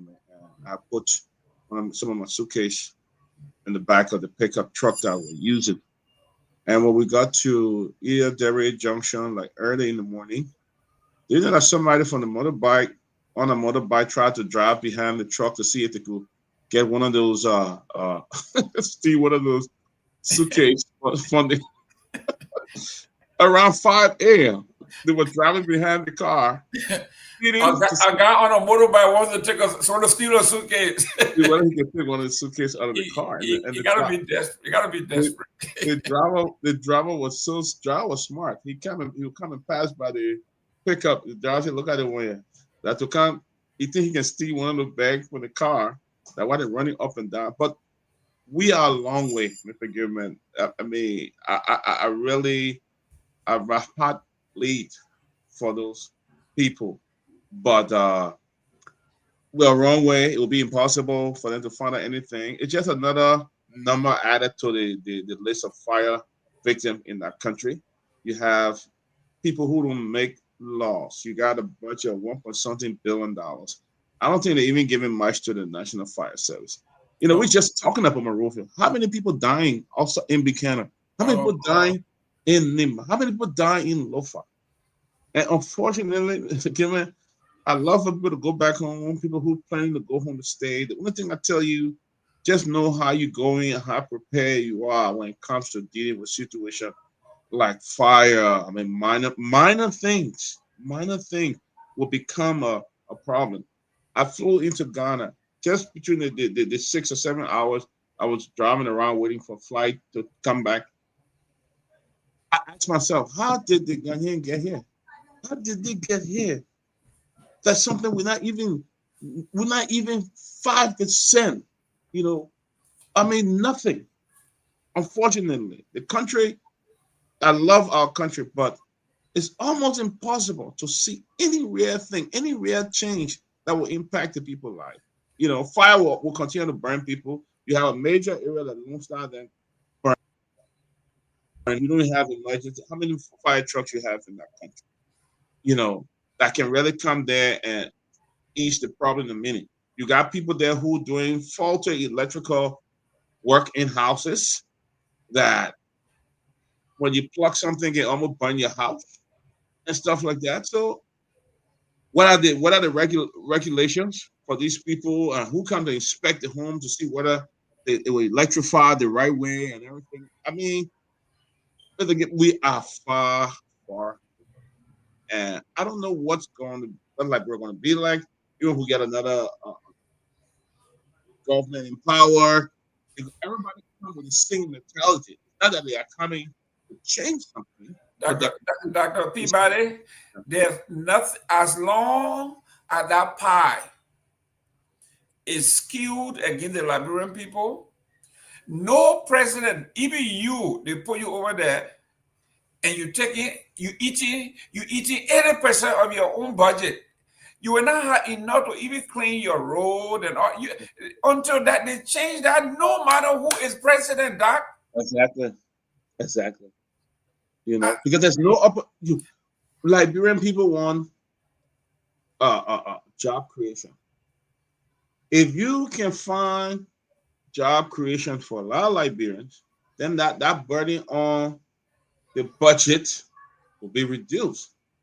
But some of these guys, you got 1.7 billion. I must see where to put some of the money going. Some of the money that go in, hitting an account that end up in somebody's pocket. It's going hit an account.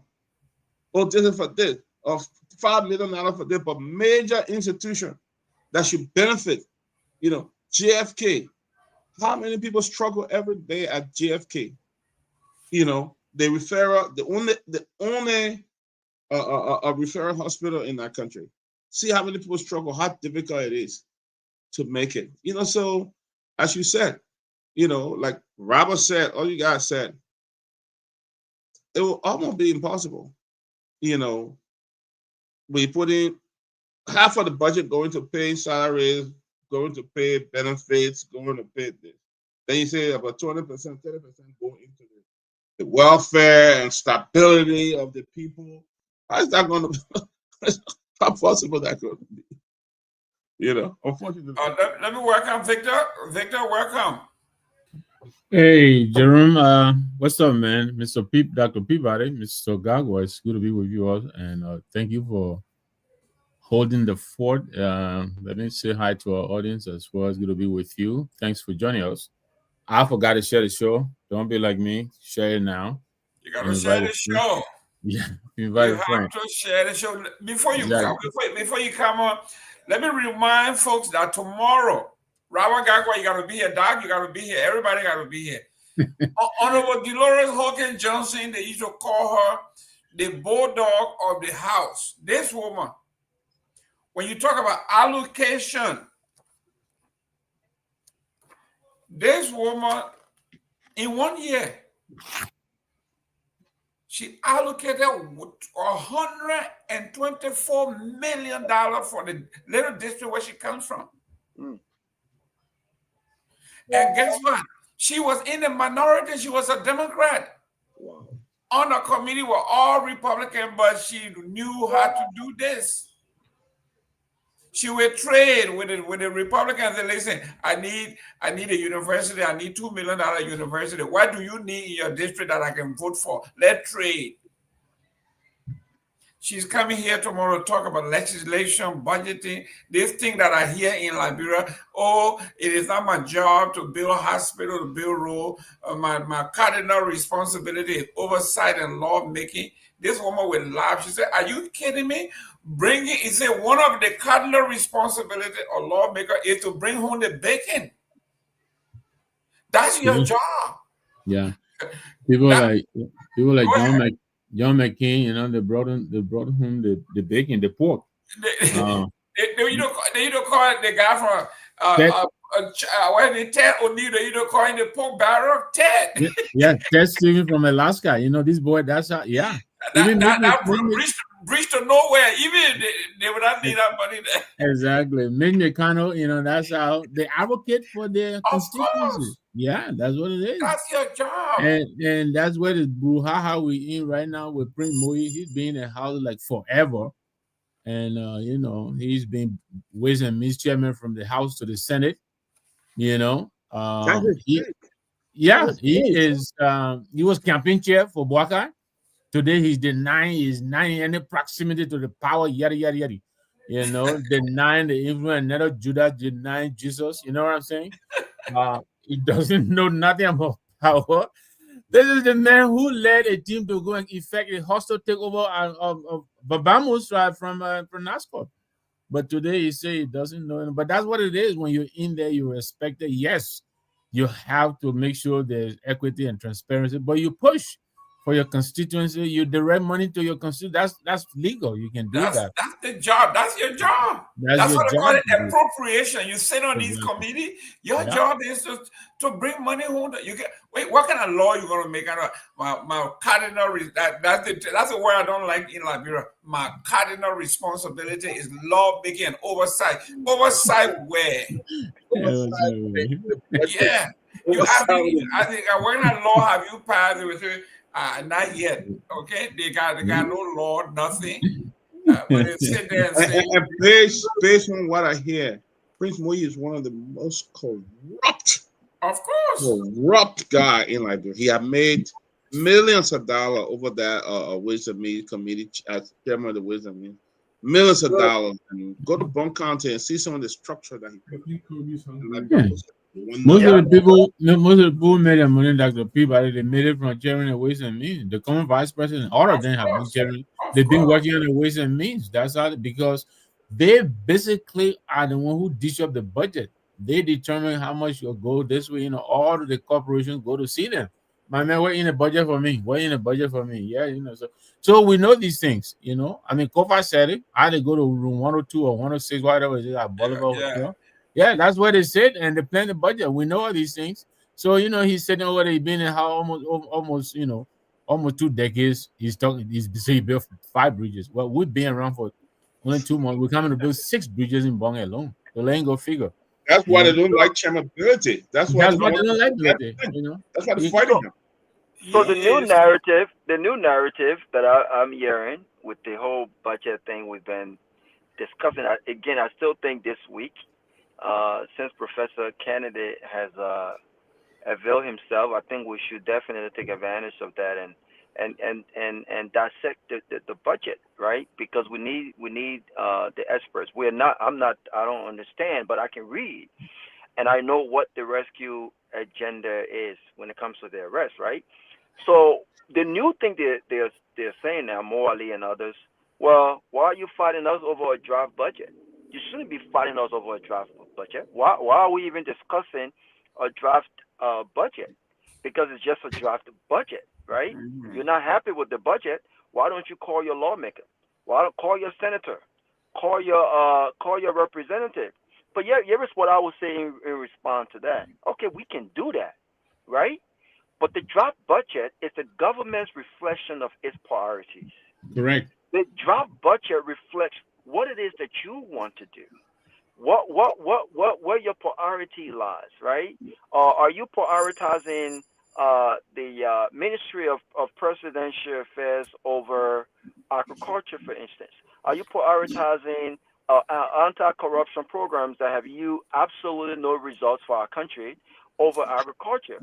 Are you prioritizing what's the agency that's spending $15 million more than the no, it's not even I'll give you one. I'll give you one, Rabo. What about the NSA where they paid money? NSA. And then the Financial Intelligence Authority, FIA, where they paid money. Yeah, there you go. And so you give agriculture. This is your budget. Yeah, I agree.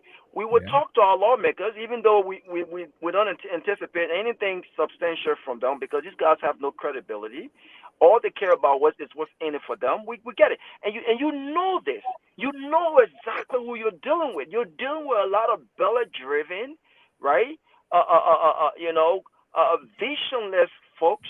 So you will make sure that they are stuck. You will make sure the House, the Speaker budget is increased by $4 million. So he's good. You will make sure the lawmakers are good. But what does this budget say about you and your priorities? You're giving education. The budget is just all over the place. $34 million to anti-corruption programs when we can invest our money in agriculture to create jobs and support farmers, right? Anti-corruption. But what exactly? What have we gotten from these programs? Not a single person has been found guilty. Not a single person is currently serving a jail term for corruption, to say, we have zero tolerance for corruption, and if you're caught, you won't be held accountable. Nothing. We haven't seen anything. So whenever these guys are trying to control the narrative and say, you know what, don't fight us over a draft budget. It's just a draft budget. I want Liberians to understand that the draft budget is a reflection of areas where the government wants to invest. And if the government is serious about their rest agenda, which includes tourism, agriculture, ask them, what is in the budget for tourism? What is in the budget for tourism? Ask them. I have not seen a dime. And if anything goes to the Ministry of Information, Culture, and Tourism, we already know the routine. They get 85% of that goes to information, and 90% of the entire budget goes to compensation. So we in our country, we don't know what we want, right? Politicians will continue to play on the intelligence of the people, or may I say the ignorance of the people.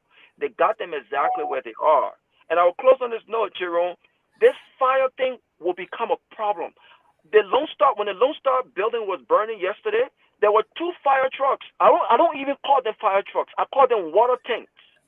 Those are not fire trucks. They don't have the equipment that are on fire trucks. They were standing there for over 25 to 30 minutes watching that place burn. And I kept wondering, on most of the videos, they kept asking, when would the fire service get to work? When would the fire service get to work? The same thing happened in that community where those people were getting killed. There was a fire truck. When the fire truck finally got to the house, they could not get to work right away. It took them over 40-some minutes. If I'm getting burned or my house is gutted with fire, and you're going to take 40-some minutes to figure out how you're going to start getting this fire out, I'm going to die.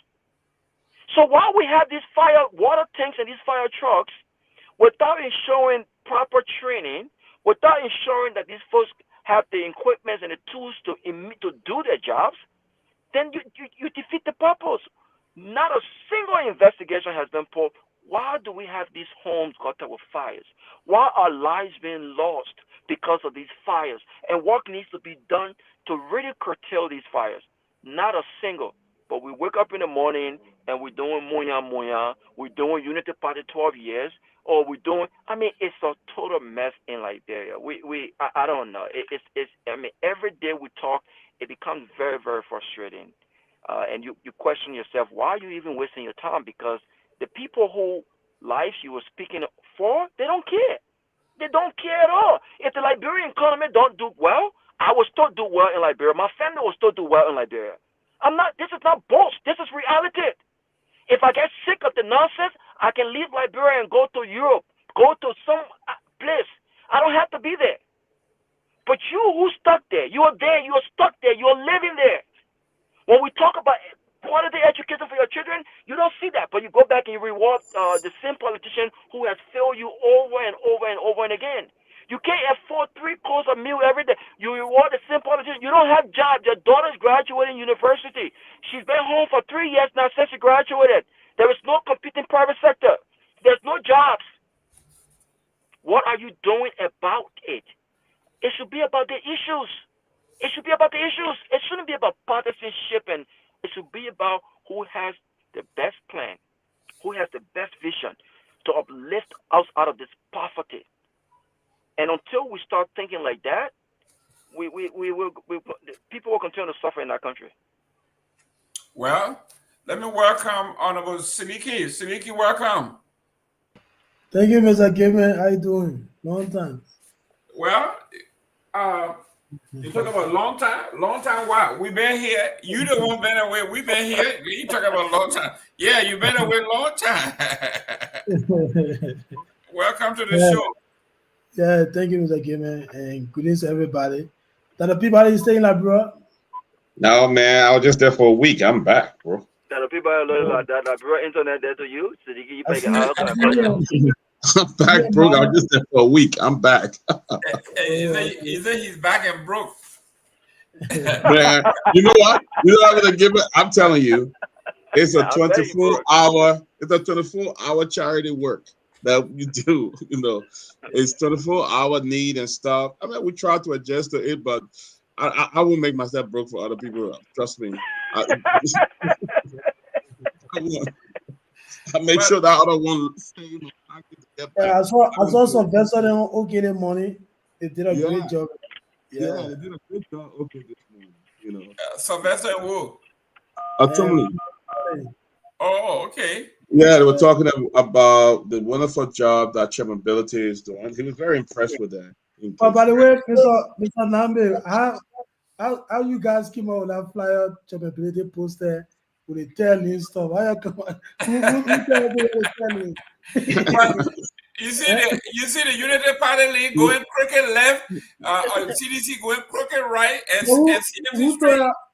Who told us you're the face of the telly? Your finance are looking at the going on fire. Oh, I forgot there should have been another lane, fourth lane. You want to be? It's a face of the telly, not CMC. My man, you made a flyer. You made your flyer. I make my flyer. Go make your own. Go tell your own. I will make my own. Put ANC on it. We are going straight ahead. You can take any side. You can do reverse. That's your business, but we're going. But guys, let's talk about this. There are two things that I really want us to talk about. It's very important. One is this thing that happened this gone weekend in Guinea. And the editorial, Leonard Dudu wrote about it. He said Liberia must wake up. He said Guinea snub is a warning and it is not an oversight. This is a great, great, great editorial. Guinea glittering launch of a Samandu iron ore project over the weekend was not merely a celebration of national pride and economic ambition.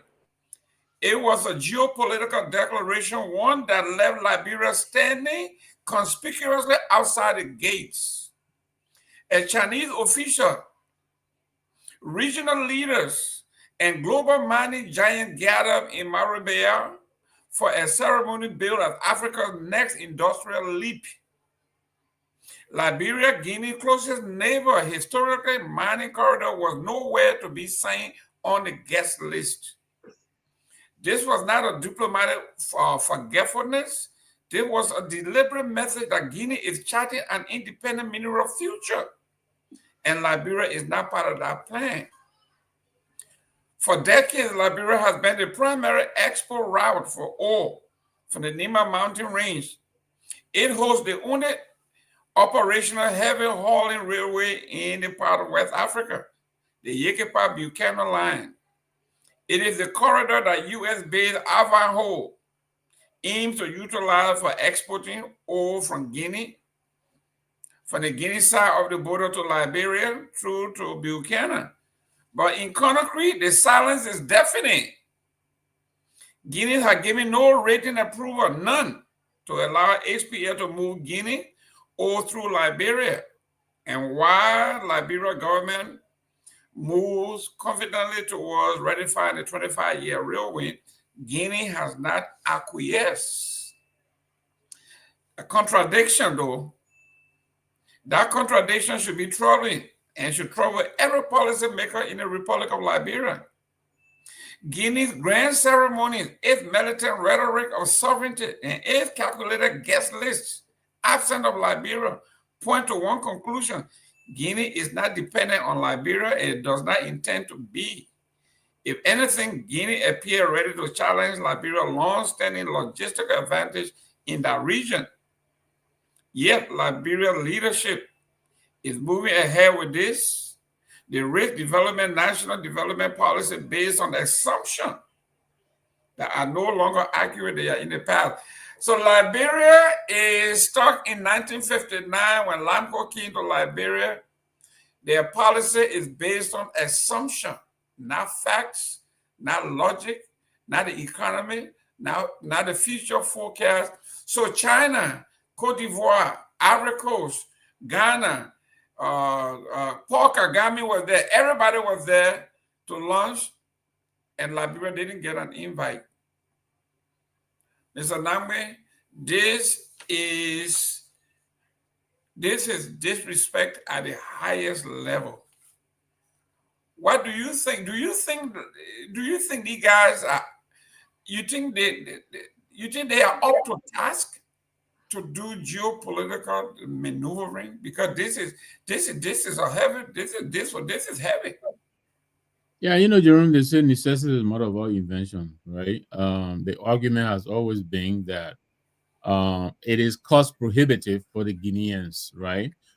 Given the proximity of the mining the company, the mining mountain from their port to our side, it makes a lot of sense for them to use our port. But maybe, like you said earlier, over the years, maybe disappointment, frustration, whatever it is, they figure out a way. I mean, we've been talking about this. They launched this multi-billion-dollar project to build, the rail. Maybe they figured it out. This is the age of technology. Modern technology, AI, and all of these. They probably might have been able to figure out a route. Again, while we've been dilly-dallying with the HPX and ArcelorMittal, the president going to Nimba and leaving out, all the opinion leaders, all the fight back and forth, wasting time and all of that. Yeah. I think the Guineans have decided, you know what? No matter how expensive it is, but if it is coming to 100% and not having to share with Liberia, maybe then it's a net win for us. I don't have the details, but there have been a lot of write-ups about this. Several opinions have been proffered, so we'll wait to see what the Guineans are going to do and how we are going to react to it as a government, because we have a lot riding on this multi-user agreement that we're trying to strike, with ArcelorMittal and HPX. ArcelorMittal has access to the rail, and I think HPX has been trying, to find a way in there and get a government to make it a multi-user rail. They even propose, setting up a commission that will manage exclusively just the rail between ArcelorMittal and HPS. All these things are just kind of difficult for us to figure out how to move forward. And this is why this I think it was the HPS manager who basically said some very unflattering things about the president. You remember coming to the end of the year, the advisor Seleke Kromah or whoever, and they had to step in, and but this is what it is. I don't know whether it's just incompetence or just inability to execute. This HPS and ArcelorMittal contract has been on the table for quite a while, and these people have money invested in these things, Jerome. They can't keep sitting there all the time, twiddling their fingers. They gotta move on. They gotta make money. So you go to a venture capitalist, you get some money. They tell you, okay, my man, I'll give you $500 million. I'll give you maybe 6 months or 12 months. I will want my return on it starting at the first day of the 30th month or whatever it is. They mean it. They're not going to come back to you and you and listen to you, tell them all of the excuses. Oh, the Liberian government is not ready yet to move ahead. Oh, Guinea hasn't. No, they don't want to hear that. So yeah, these people, they're going to go whichever way they will go and make their money. So we'll see what Guinea is going to do with that. But it sounds like this is something they're serious with, and they're going to go ahead. Dr. Peabody, it says here, Guinea simultaneously celebrated the launch of a $80 to $20 billion trans-Guinean railway. Yep. They saw an issue, and they found a solution to build their own railway that about 600 miles from Liberia border to their port. And they were able to find the money, $20 billion, and all they made this clear. And they sold this to the international community, the Chinese, and everybody came together, and they made this happen. So they are saying here, they said this is a massive, nearly completed corridor designed explicitly to carry Guinean ore to Guinea port without ever touching Liberian soil. Yep. They were deliberate. They came up with this project. They found a means and they found the funding. Now everybody is flooding to them because this is what they call I guess these are younger people. They are progressive. Yeah. And they mean business. Can you imagine 600-700 miles of rail and say, this is 20 billion, but we will come up with it because this is the issue until we can control our own shipping line. We will not rely on Liberia because if there's political upheaval, there's problem in Liberia, we'll be stuck. We don't want to deal with that. We will build our own, and they have done it. Yeah, you have, Mr. Gayman, you have serious government working. Serious government with vision, putting people first. Serious government talking about job creation. Can you imagine how many jobs they're going to create for Guineans in that country? So these people had a vision and they worked towards it. It's not always about the political, who did it, who brought it up, who started it. To put on light pole, people fighting over it. Can you imagine? Yeah, or we did it, or we started it. They're not thinking about that. They're putting country first. Because at the end of the day, the country is the one that celebrates. This is a serious government. And we just on the politics. How long we been going back and forth with it? I said let me tell Steve and our whole thing. How long we been going back? It's been a whole back and forth thing.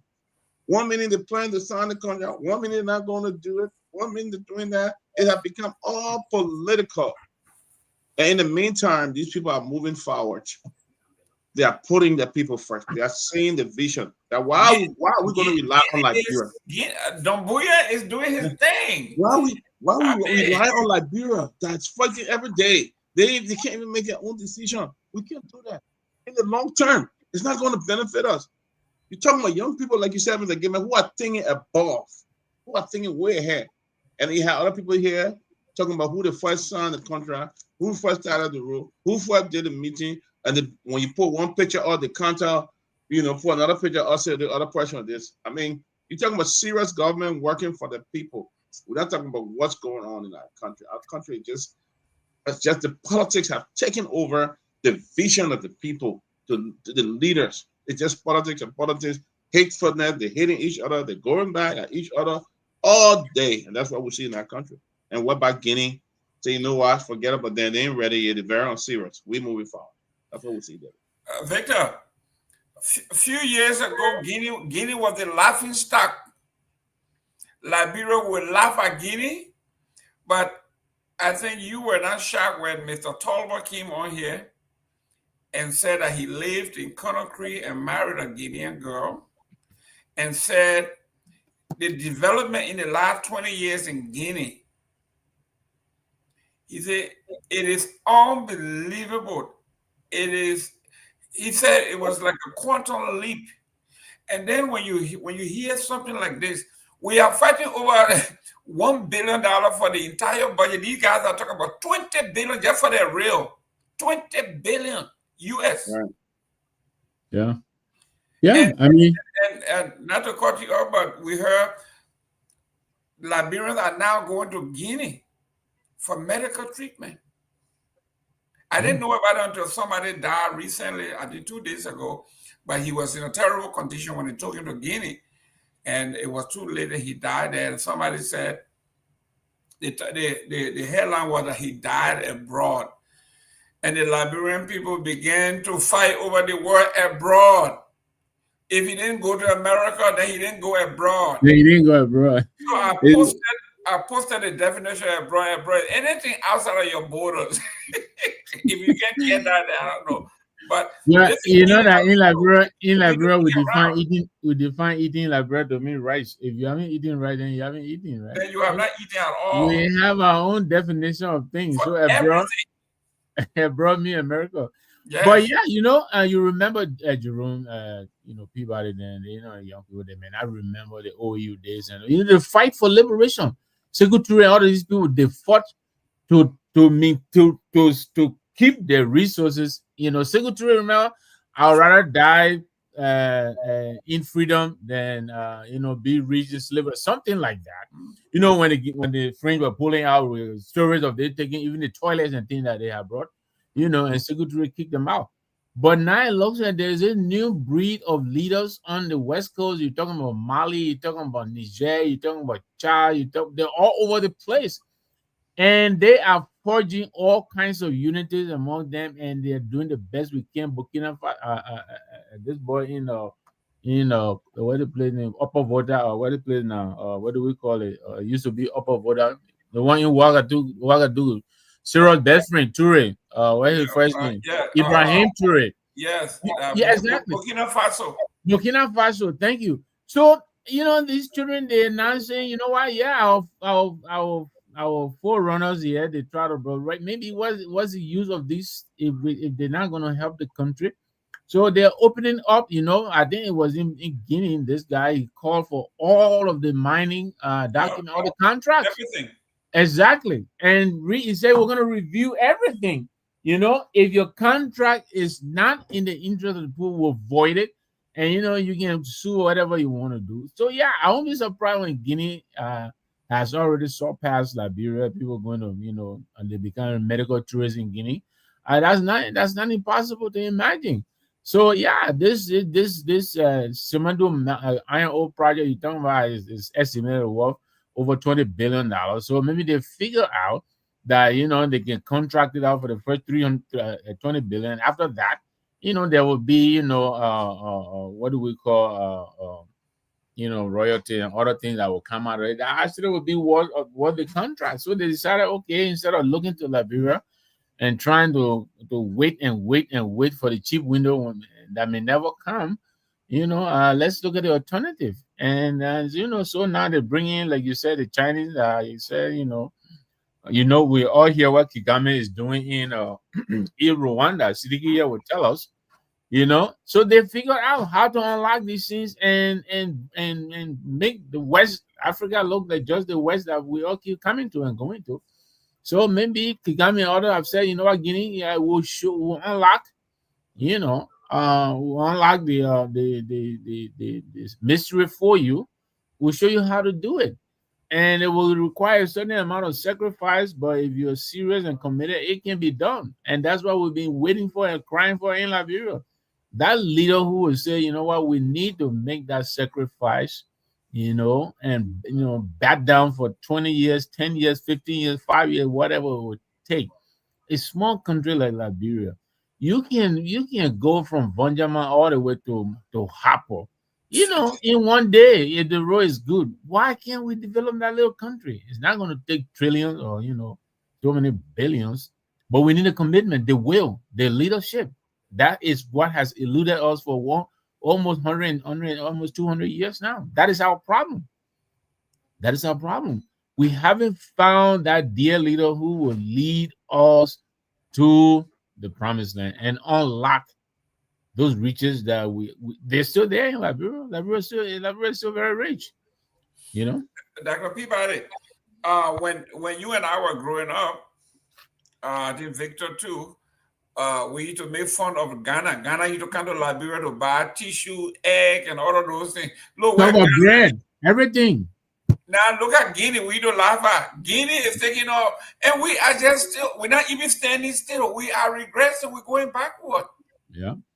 It's like almost every country is doing better than Liberia. Almost even Guinea. I mean, Guinea of all country. Now Guinea is becoming one of the, every country is doing better than Liberia because they're not putting themselves first. Look, I had the opportunity to drive through Freetown from the border, and one thing I noticed that the respect that the drivers exhibited for the police. Every checkpoint we went to, when the police told them to stop, they will stop. They want to check. I'm not saying they're perfect, but the rules giving them that because of drugs coming in during the borders, they will stop and they will check every bag and let you go. But one thing I noticed, even everywhere the driver could just pull out and leave, he still stopped when the policeman said park. Even if the driver was not happy over the police request for him to stop, he will stop. And the guy will come around, show the document 1 or 2 minutes, and then we move on. But if Myean was in the car with me, I said, Myean, did you notice that every checkpoint we go to, when the police tell the driver to stop, they're going to stop. Some of the thing is, these people are beginning to put country first. You know, Guinea that have had a lot of problems. But see how Guinea, see how they are moving now. See the level that they are on there. You know, I'm not even talking about Ghana because I think Ghana will be it's like a small Europe, a small America for a lot of Liberians now. Oh, People yeah. go there just for vacation. Like one of some of Liberian major vacation spot now. They want to go to Ghana. They want to showcase the mall. You know, yesterday I visited one of the mall in Accra, and the only difference there was the product they sell in the mall, but it's no different from Liberia. And as I sat there, we're having lunch to see Ghanaians and the families coming, taking some time off on Sunday, and they got somewhere to go to carry the children, take photos, you know, go to pool, eat ice cream. I mean, decent place. And I sat there, and all I was thinking on, when will Liberia ever get to this state? When will Liberia ever be that way? Guinea is moving forward. They are utilizing the mineral resources. Are we doing the same? No. We are putting individual first. We are putting, you know, many times we talk about the lawmaker. He didn't have a corrupt justice system. You have a good executive and stuff like that. But the first thing here is the judicial system in our country is extremely corrupt. So they sit there, people go to court, people bribe, there's nothing happy. So Guinea is they're moving forward. Unfortunately, even Sierra Leone is doing better than Liberia. Oh, yeah. Oh, yes. Yes. They're doing better. Drive on their roads. Look at driving through Bombing County, where President Blanca is from. A 1 hour drive taking you 3 hours on that road because everywhere is a mess. It's a bum. So the thing is, other countries are moving forward. They are putting country first. We are talking about what is in there for us. What is there for us? You know, you sign $1 billion deal, maybe $500 million will go to a project. We don't even have good hospitals. Look, since today, I've been getting calls. People calling, oh, my son got brain tumor. We saw you help a child. I've been getting this call, and I kept asking myself, is this a new direction I'm going to go in and stuff like that? The tumor man. Yeah, you know, it's a good thing though. God bless you. You bless somebody else. But it's so sad for our country that kids. I just saw this the terrible one before I joined the show.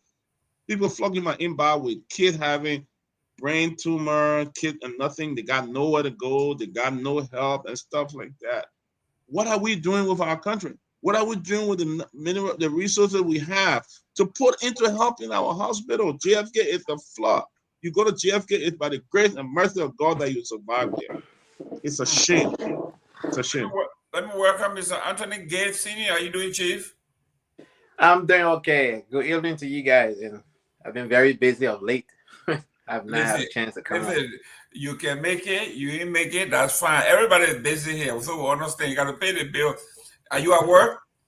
No, I'm off today, but I got so many domestic work to do, so that's why. It's all right. You got to catch up. But Victor, real quick here, I'm looking at the projection from Guinea, right? Their GDP. 2025 going into 2026 is estimated to be 30.09 billion US. 30, and mostly from their mineral resources. 30 billion. I think we're around what, 4.5 or something billion. We're the least in the region. What? Where's our GDP? Do we have GDP? We do. I think around 5 something now. 5 billion? Billion, please. Yes, 5 billion. Yeah, 5.9 billion, if I'm not mistaken. Yeah. I think it's around there. And we got a very small population. We have all the mineral resources. Small population, 5 million people. And I think the demographers might have been real generous because I don't think we even reach 5 million. When I go from Monrovia, so I pass the airport. I would say the population individual per mile might be like, you go like every 4 or 5 miles and you find 2 people walking in the street. No, we got people in the country. You got, I don't know, beside Montserrat, maybe Nimba. When you go in the interior, Dr. Peabody, you drive miles before you see people. Even the village, you look at, forget about Grand Basel, every village, they call it town. I don't know why they don't combine the town. Some of the town got 5 people. Whole town got 5 people living there, inhabitants. Because everybody wants to be the chief.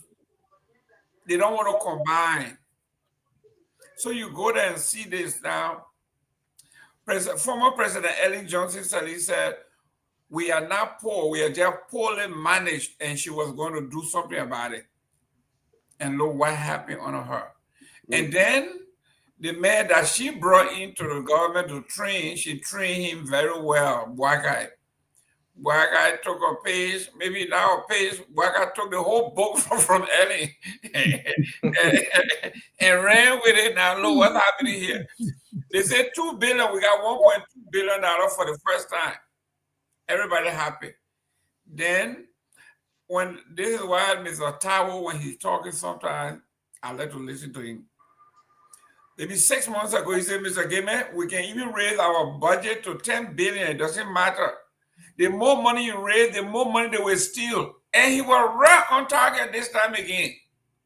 It doesn't matter how much you raise, they will steal it all. Mr. Honorable Gay, we were talking about the Guinea thing, we're talking about electricity. You can chime in on anyone there. Yeah, so Guinea invited, what's the name, Paul Kagame? They invited everybody to show up. They got Sierra Leone, Ghana, China, Paul Kagame. They shove it in the face, diplomatically, in the face of Liberia. They snap us, They didn't care about us. I know Liberia been trying to work a deal behind the scenes to get the HPS thing working. And Guinea were like, we're not trying to waste our time here. We got better things to do. That's right. And that's what they did to us. Look, when you come to the table to discuss matters, it's what you bring to the table that make your partner or the person you're presenting to take you serious. All right, guys. See you tomorrow. Okay. I have a number. Lee, if you look at the national budget, where 929 million of that money that and perks, recovering expenditure, people's salary, and other government functionality in itself, then you look at agriculture, 1.9 million. Do they really serious about their own arrest agenda? The message will be food sufficient. I don't understand where you will introduce a national budget and call it an investment budget, but it clearly does not address investment. Then in the budget summary, they talk about, going forward, there will be, focus on investment. So that means the 2026 proposed national budget is not an investment budget. So that the 2027 one will be an investment budget. So they kind of throw that phrase in there to kind of, of course, give them a kind of, wiggle room, so to speak, of to buy time. But the way you can get out of this trouble today is to invest into agriculture. That will give you a quick turnaround. It is good to invest in energy. It is good to invest into education. But agriculture will generate more revenue in a shorter possible time, so you can have money to invest into education and invest into energy and so on and so forth. Another thing they did in 2024, they launched an agriculture project for 5 years. What they claim that they will reduce rice import by 70%. Now, mind you, we have zero mechanized farming infrastructure in place in Liberia. How can you move from what we have today to reduce rice import by 70%? It's virtually impossible. Can we reduce rice import by 25 to 30 if we are intentional and aggressive? Yes. In 5 years, it is feasible, but not 70%. Cote d'Ivoire, right next door, did not reduce rice import by 70%. That have all of the infrastructure in place, the road network, the mechanized farming, the financial support. There is a farmers bank in Ivory Coast that sponsor farmers. 65% of the national revenue from farming. So they have a national budget of 25 billion this year. It will increase to 30 or 35 next year. And you can't compare yourself with them, but you can learn from what they are doing and say, okay, we can also do similar things, but in this step and here and there. But what really struck me today, for which I really want to be on here today, was what I saw. I'm a safety person. I carry an OSHA 30 license, and OSHA don't play in this country. And I saw people working on the overhead bridge without PPE, without proper PPE. That is dangerous. You cannot work on a construction site without your proper PPE. That is a personal protective equipment. You must have it on.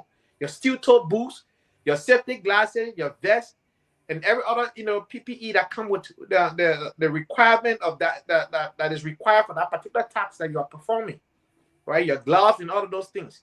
And these Liberian guys are doing their best, but the Chinese people that are in charge of this construction really did not give them the proper PPE. Another guy got injured. He was told he's on his own. He got injured on the job. So that's the kind of country we are living. We are talking about here. Well, Dr. Peabody, he's talking about personal protection. I don't know. I know the lawmakers, again, they are going to get upset with me. But in these United States, all your buildings here, we got 110. The only 220 that will come in your house will be for your dryer, your stove, and stuff of that nature. That is considered industrial stuff. What made Liberia to change from 110 to 220? That is, I mean, we talk about serious voltage here. That's not a small thing. And you got no thing right. And then the lawmakers are not, nobody is thinking that, listen, these houses are burning because the voltage is too strong for what we do here. Right. How we change from 110 to 220 overnight? Why? That's how we change from police director to the commissioner, or what are they call it now? Inspector General. Yeah. The thing is, I don't know what was recommended after the war. It's just something, I think we just known to follow people. We don't try to maintain our own. We want to be like other countries where we do not do our due diligence to see, but it's too high. Having 220 volt in a small country like that, and where the power generation is, is high, I don't know. But the thing is, I mean, it's difficult. And that's why you see all these fires, because you don't have the structure. You don't have the structure for some of these 220. You don't have the structure. You put the thing in a pole person putting 220 in a zinc makeshift. What do you expect will happen? Fire. But we don't have the capacity to hold this kind of thing in some of the homes that we built. And you're talking about 220 volts. That's a serious thing. People die from them. In other countries, if you really need 220 volt, you have a step down. Something that can step the electricity up if you need more power. They call it step down or something like that, where they can step the electricity up or stuff. But if you don't need that power, why are you putting 220 inch when they're building our build to house 120 volt? Yeah. I built a house for 120 volt capacity. Then I put in 220 connecting to that. What do you think going to happen to that place? You just going to blow out one day. Because my house I want to build to hold 120. You see? You're absolutely right, Dr. Peabody, and the gauge of the wiring, right? So the wire type is different. Every wire carry a specific gauge of current load that goes on it. So if you increase the capacity, then the wire have to be upgraded to maintain that flow of the electricity.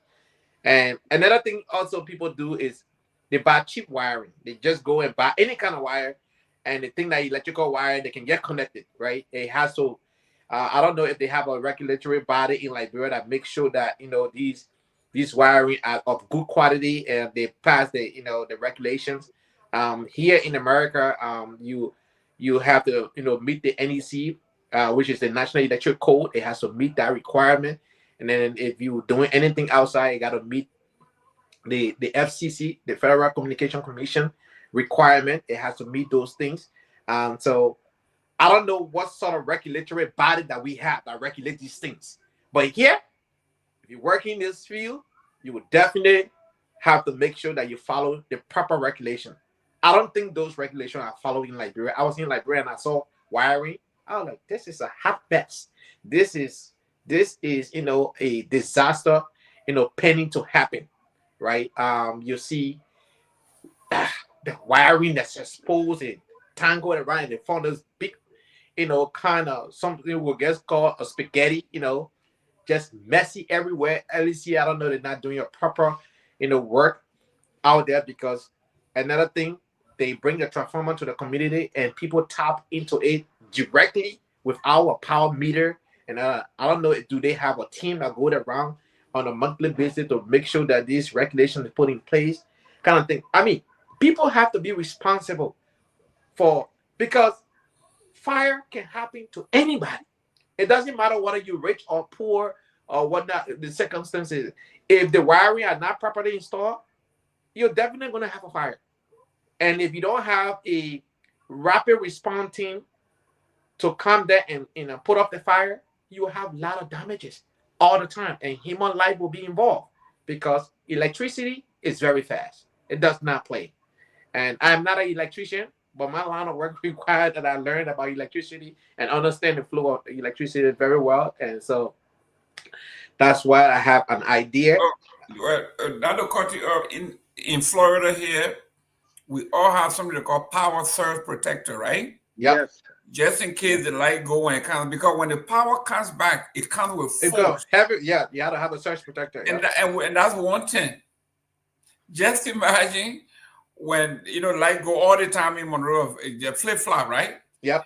Just imagine 220 coming into a zing round or Liv Flintsey house that was built. Yeah. Just imagine then the former speaker for Nancy Kofa house got burned. What a man, Sir Joseph himself got killed. These are lawmakers. You think they would say, let's bring in investigators, right? Professional investigators to find out what is happening here, because this thing, people are dying every day. Nobody cares. He just moved from that house to another house, another fire waiting to happen. Nobody knows what is the foundation of these things, and there have been no investigation. They will say, oh, fire began in this one. This woman, according to the paper we just read, she said they found her body in the bathroom. She was trying to get away and thought the safest place in the house is the bathroom, and with no running water, obviously. Okay, and then when they found her, and I mean, just terrible death. What a way to die! I'm telling you, suffocate to death from fire smoke. The folks, look, this is what we're talking about. Lawmakers, can you imagine? Nobody has ever come up with some regulation as to window bars. And that's a serious safety. You see, sometimes I gotta stay away from my professional safety training than this, because when I went to Liberia for the first 3 nights that the Peabody and Mr. Gayman, I could not sleep. I felt trapped. The first thing that came to my mind, what if there is a fire? How do I exit this place? Iron gate, iron bar. I mean, iron door. Double doors. Double door. You like you're in jail. Yes. You are completely trapped. Now, you can put iron bar without it being sealed in the cement, and where you can open it. So that when you have an emergency, you can open it and run. Be able to open it from inside and run. but everything is sealed. Now, when the door is a metal door, and when it's hot, you touch it again, it's another. Of course. It's another, a weapon right there. You can't touch it because it's so hot. So, I mean, this whole idea, the war is over now. Just stop this prison thing, putting yourself in prison. It's dangerous. And someone said, oh, but you're not living in this country. Look, let me say this to you. You can have a home where you don't need that power, that gate like that. Iron bar everywhere. You are at a risk. If somebody even come to the front door and, light something into smoking in there, how can you come out? So, I mean, you got to think about safety first. Anytime in the building, the first thing I do, what is my exit route? Yeah. Look. What is my exit route? You see this? Uh-huh. This is an emergency ladder. Oh, yeah, I've seen that. We have it here because my facility got different. You in a high-rise building? Huh? You in a high-rise building? No, but it's a 10,000 square foot by 2 stories. Oh, okay, yeah. So you need something like that. Yeah. You have this. You can hang it out to the window and. That's correct. It's a ladder. It locks on, and you just climb out of there. Climb down. Yeah. Right. Something like this, it's if now those of you who want to do business, this is a good way to make business. I know the manufacturer, we can get to them, but still, for you to be able to use this, you got to have a place to do it. And you a bar in, you got your bar over. There's no way to use it. So the government has to come up with regulation as to the design. If somebody can design window bars that are retractable or can move out and move in, or if you can afford it, if you can have, like we have here in Florida, we have the hurricane impact windows, right? Yeah. Like bulletproof windows. Anything can hit it from outside, it wouldn't come. So maybe we need to be looking at some of those things where the Zogo people can break into it, but you can push it out. Yep. And get out. But too many lives have been lost. I mean, look at this woman. 2 generations, 3 generations. She, her daughter, and the grandkids. Whole family. All family can get wiped out one day. They wept all of that off. Now the guy is surviving. Almost everything is gone. His house is gone. His wife, his children, they are all gone. And grandchildren. 3 generations. 3 all generations. Gone. And that's why I keep telling people, safety is your #1 best friend. It's a habit. It's not something you have to think about. It's a habit. It comes naturally. If you practice safety, it becomes part of you. Anything you do, you got to do it the same way. Even food, you eating the food, you got to eat the food the same way. Because in Liberia, safety is compromised. I understand what Nora is saying here because of the thieves. That's why everybody doing it. But listen, we've been doing window bar from J.J. Robert Day. Thieves have always been. We got to find a way around this. Absolutely, Mr. Gayman. Because what do you rather have? Do you rather have the thief stealing and your life be safe, or you have a way when there is a fire you can escape? That's what you got to think about. And if there was a way that woman could open the bar and chunk herself out and chunk her children out, even when they get injured in the process, at least they have their life. But you could tell that lady was trying to get out. Of course. But there was no way out because you already locked in. You put yourself in a prison. And those of you that are doing construction work, when you go to the blacksmith to make this iron bar, let them make the bar so that it's open inside. You can open it inside so that when there is an emergency, you can just open it inside because the fire doesn't come to the window first. The fire will start somewhere, maybe in the kitchen or somewhere else. But at least all of these windows can open inside. You stand yourself, you give yourself a chance to survive another day. It's much better to do the window bar that way. That they can open. They did the same thing to my mom house in Grand Gila, and I told them, no, y'all do it this way. As an old woman, in times of emergency, at least so she can be able to escape. Right. So they have to redo it. Yeah, Nora, what I'm saying here, if we were 4 in a house and a thief breaks in, even if they kill one of us, the noise will make everybody else find a way. But to have 6 people or 5 people die from smoke without even putting a fight, because they stood no chance. I would rather we fight and roll off, he killed one of us, and 3 people survived than to kill all 6 of us. The road was not going to be able to kill all of them. Not kill all of you. It's not possible. It's terrible, but that's why, because if one person yells, there's a rogue in my house, everybody else will lock their doors and get ready to fight. But I don't know how many fire trucks we have for the entire country. I don't know how many trained firefighters we have. But have you seen the fire chief? Have you seen him dress?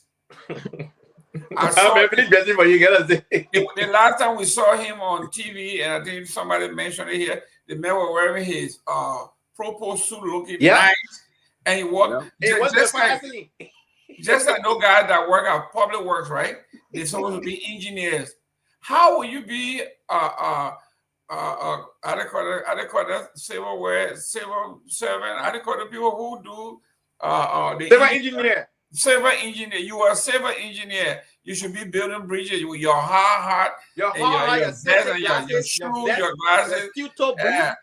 But you wearing your 3-piece suit sitting behind some desk. You say you work at Ministry of Public Work as civil engineer. What kind of people we got in that country? So yes, when I used to be in the field, I had a steel toe boot. Not just the steel toe, but I have a metal plate from the back heel all the way up through. So even if I step on any steel or any sharp object, it does not penetrate my boots. Yeah. Well, so, I mean, fire. Go ahead. All of that. I just think we are not there yet. When Senator Sir Joseph Hush got burned, almost lost his life. He proposed in the Senate setting out a special fund so that they'll be able to address getting fire trucks, building more fire stations around the country. And I think that went dead. Because if you propose that, where additional funds will go to fire service, it's going to cut down from where. What chopping pie you going to take that money from? Yeah, you're taking it from some other chopping spot. So for that reason, the next fire will come, we'll talk about it, and it will just go. I mean, this was a tragedy for this woman, her children, her grandchildren, all to be killed in a fire. It was a tragedy. It was. And have you heard anything about it? Have you heard anything, the government coming out and issuing a statement addressing it? That's it's like a normal thing that happened. It's a normal thing. So the people out there, that's what I want to provide to the audience right now. This idea of having extension cord with multiple teams plugged into it, and then extension cord to extension cord to extension cord. If you are doing it in Liberia, please stop it. If you plug one extension cord, then you plug another extension cord, then you plug another extension cord in an extension cord, you are creating a hazard. And any extension cord you should buy, it should have a tear prong. We call that GFR. That's the grounding. It has to be grounded. So that when there's an electrical shock, it goes through there. It doesn't travel that far. It will find the shortest spot to come out. Stop using extension cord to extension cord to extension cord to extension cord. Do not practice that. The maximum extension cord you should use is one. If you have to use the second one, use it, but don't have multiple things plugged into that second one. This will save your life and save the life of others around you. Practice safety. Practice safety is very important. Every household in Liberia needs to be grounded. Look at the beautiful woman. Look at a fine woman like that. Husband. Beautiful woman and her husband. Okay. Left that man in a state of shock. I don't know how he survived. I'm gonna say the same thing. I really don't know how he's gonna survive. It's really sad. I mean, really sad. And it's a very selfless lady. Yeah. She was advocating for her community everywhere, everything you think about. Oh Lord. I mean, this is just look, instead of Joseph talking about putting money aside for more fire truck, the fire truck couldn't help him because he was barred in.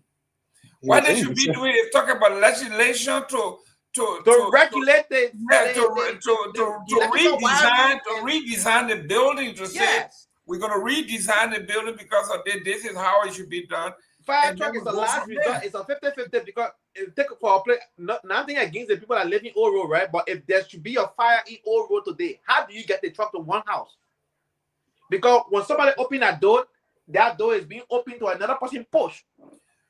The houses are so close together, no space. But not only that, you don't have property identification. So when you call from somebody, you say, where are you? When you tell them, I'm behind Joe Bar, behind the cotton tree. Yeah.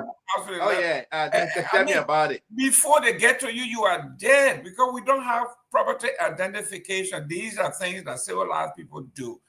You think a government that claims to be the most civilized government, you think these are the kind of things that we'll be talking about? We'll be talking about city planning. I shouldn't even bring that up because I know where you're going with the city planning. Don't forget about that city planning. If you don't understand what it's talking about. You know, the other politician you get to this that was the worst. You lie on the old day, say you apologize. Hey, look, I said the thing is so funny. I was going to. I don't want that. I didn't want to go there, but you know, it just happened to happen. Robert said they are water tank and not fire truck. Listen, the people are so, when we call them minimalist, then they think that you buy muffin. But look at this photo. We didn't get to it. Tomorrow we'll get to it. The president of the Republic of Liberia is cutting raven because they're going to rehabilitate some of the roads in Lofa. Can you imagine? What are you doing that for? The government launched a rehabilitation of roads rural roads in Lofa County. So the president is going to do the raven cutting. For grading the road, they're going to do raven cutting. Can you imagine? Yeah. So they're gonna use all of the logistics to move the president from Monrovia all the way down there just for you to cut a raven to go recondition Dusty Road.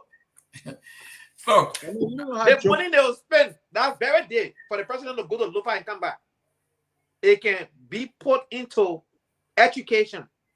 It can also put those guys who are at LDA 1,000 of them who are not on payroll. These guys who are at this place right now doing the overhead construction, who have no safety boots, no safety goggles on, no proper PPE. That money can provide an adequate PPE, and they can get a pay on time. They're taking overtime money. They're working overtime. They're not seeing that overtime money. They are taking taxes from them when they didn't even sign a paper to know how much that salary is. People working, they don't even know how much they're supposed to get paid. Can you imagine that? Yeah, the man said he doesn't know. The man said he know how much get paid. They take the money, they wait until the Myean, then they just give them something. They don't know whether it's $8 per month or $8 per day or $10 per day. But this is the country that we have, and we have to keep talking. We have to keep talking. And guys, if you are in Liberia and you're into civil engineering or mechanical engineering, you wouldn't know how to make things. If you can design the new window bar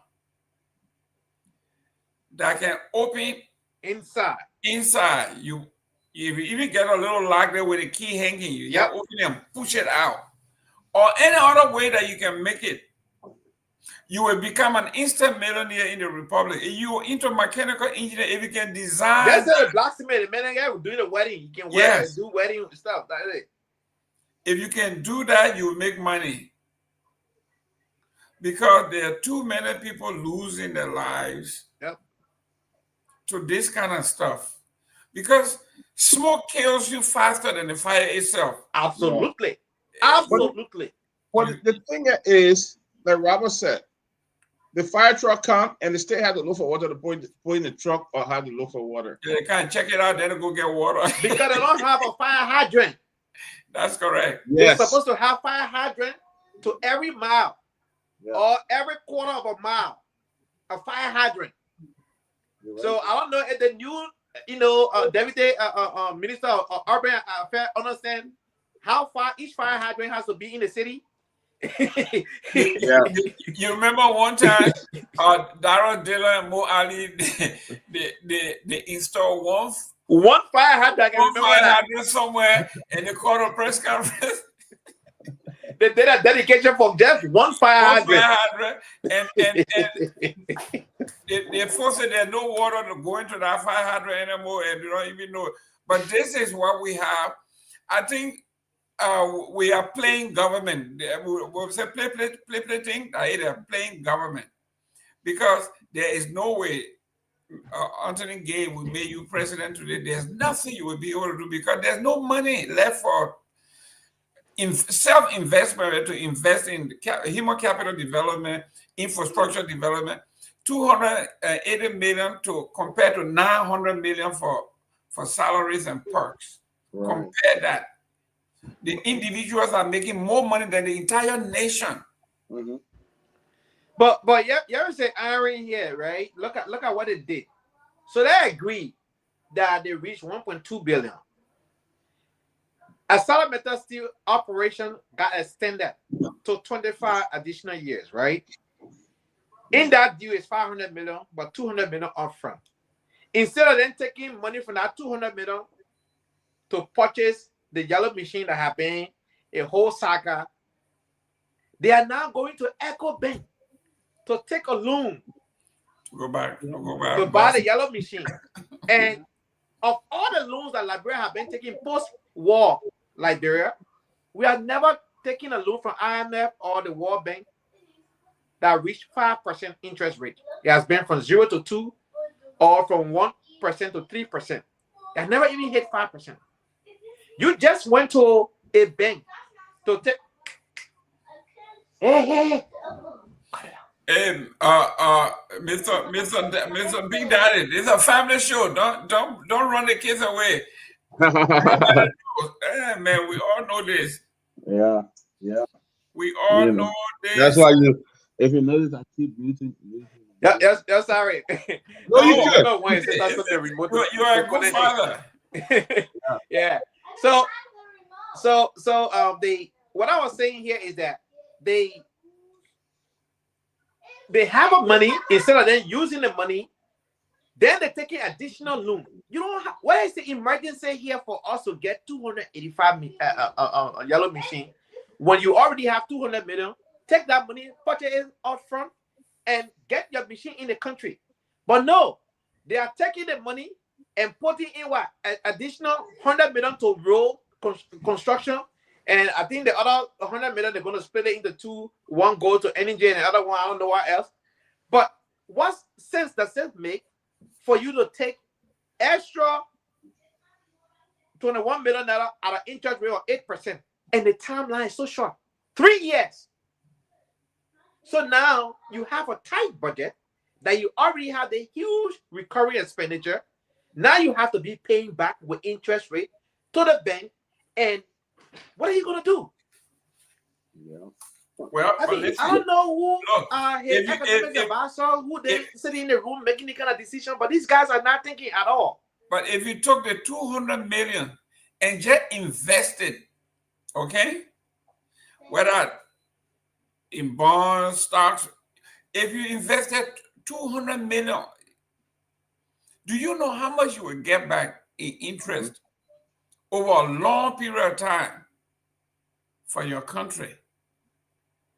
I don't know what is going on, but let's go to the next story here. It says a survey found Liberia among the world's biggest warriors. Experts warn that stress is driving the rise of chronic diseases, especially among women in Liberia. A new global survey has found that Liberia ranks among the world's top 10 countries for worry and sadness. As some experts say, is a deep emotional health crisis gripping the population, with women being the hardest hit.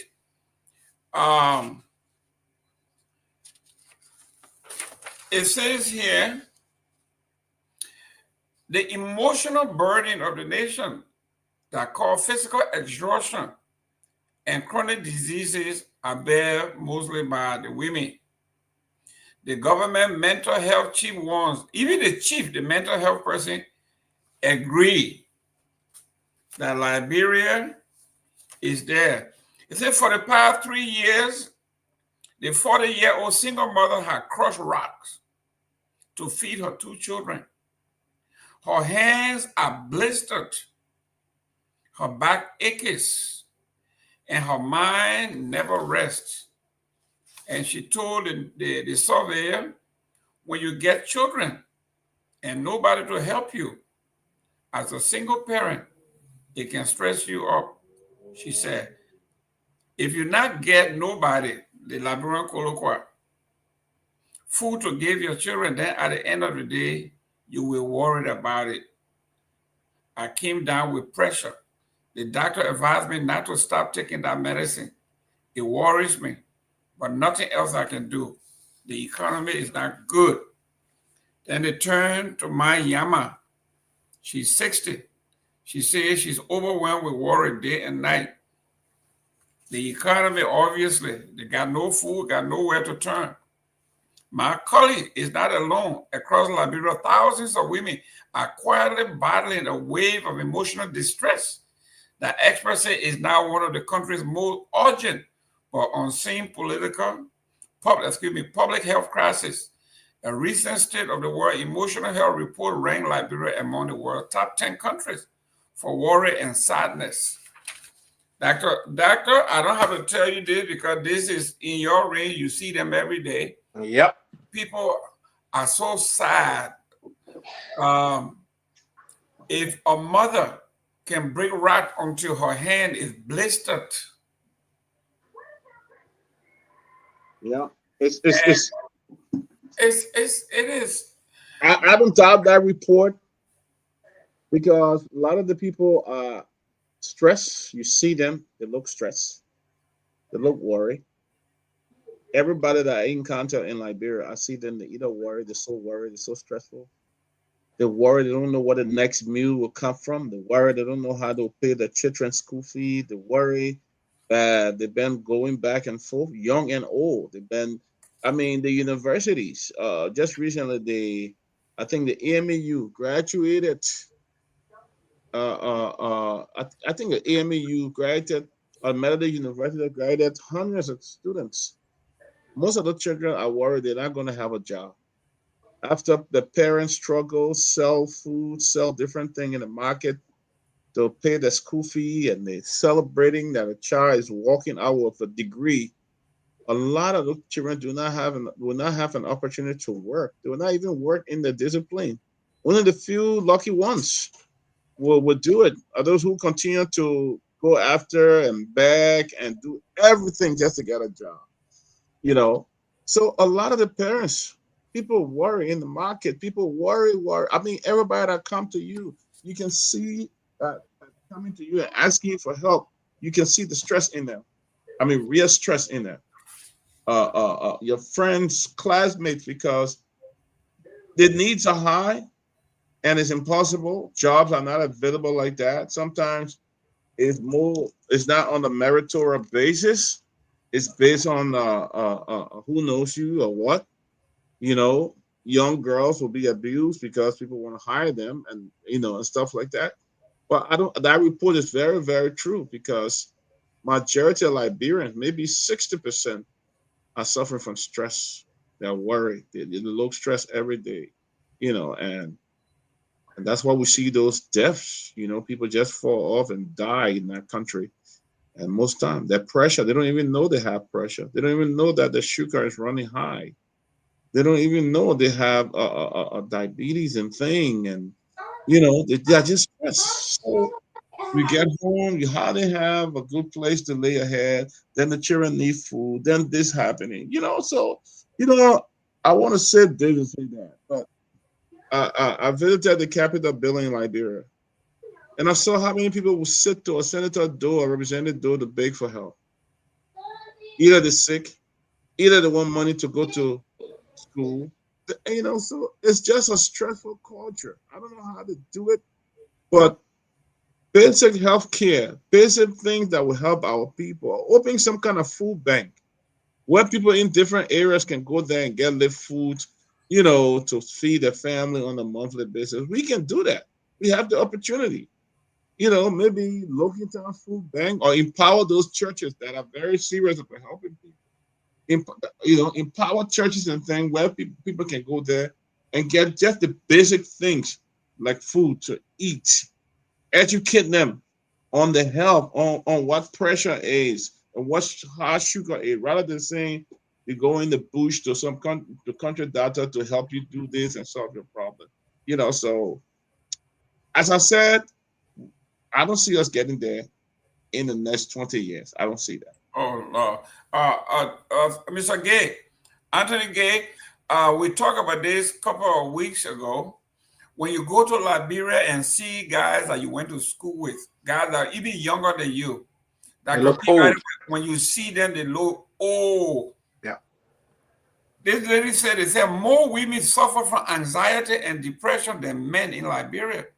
The expectation placed on women are very high. The economic hardship, the loss, all add up. When stress lasts too long, it poisons the body. The chemical released during constant worry raise blood pressure. Over time, that leads to heart disease, stroke, diabetes. We've seen it every day in Liberia. This is from Dr. Moses Zia, Director of Mental Health, Minister of Health, reporter of Liberia. That's from the government-owned people. The economic hardship. It is a reality. I was in Liberia. I saw it for myself. Myself that was in the refugee camp in the Ivory Coast. I saw them. Many of them way older than me, and they look older than me. I went for my little sister who passed her funeral, and I was crying for the living. Then even my sister who went to lay to rest, because I could not fathom the condition where I saw my friends in. It was so down. Like, people were coming to me to sympathize with me. I was sympathizing when they in return. It is a reality. I'm not trying to exaggerate it. That the Peabody work in this field. He's the expert in this. He does it every time. He just came from Liberia, and he see it almost every day. He just heard testimony that people are flooding his inbox.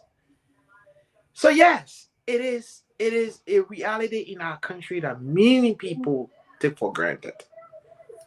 And part of this is man-made.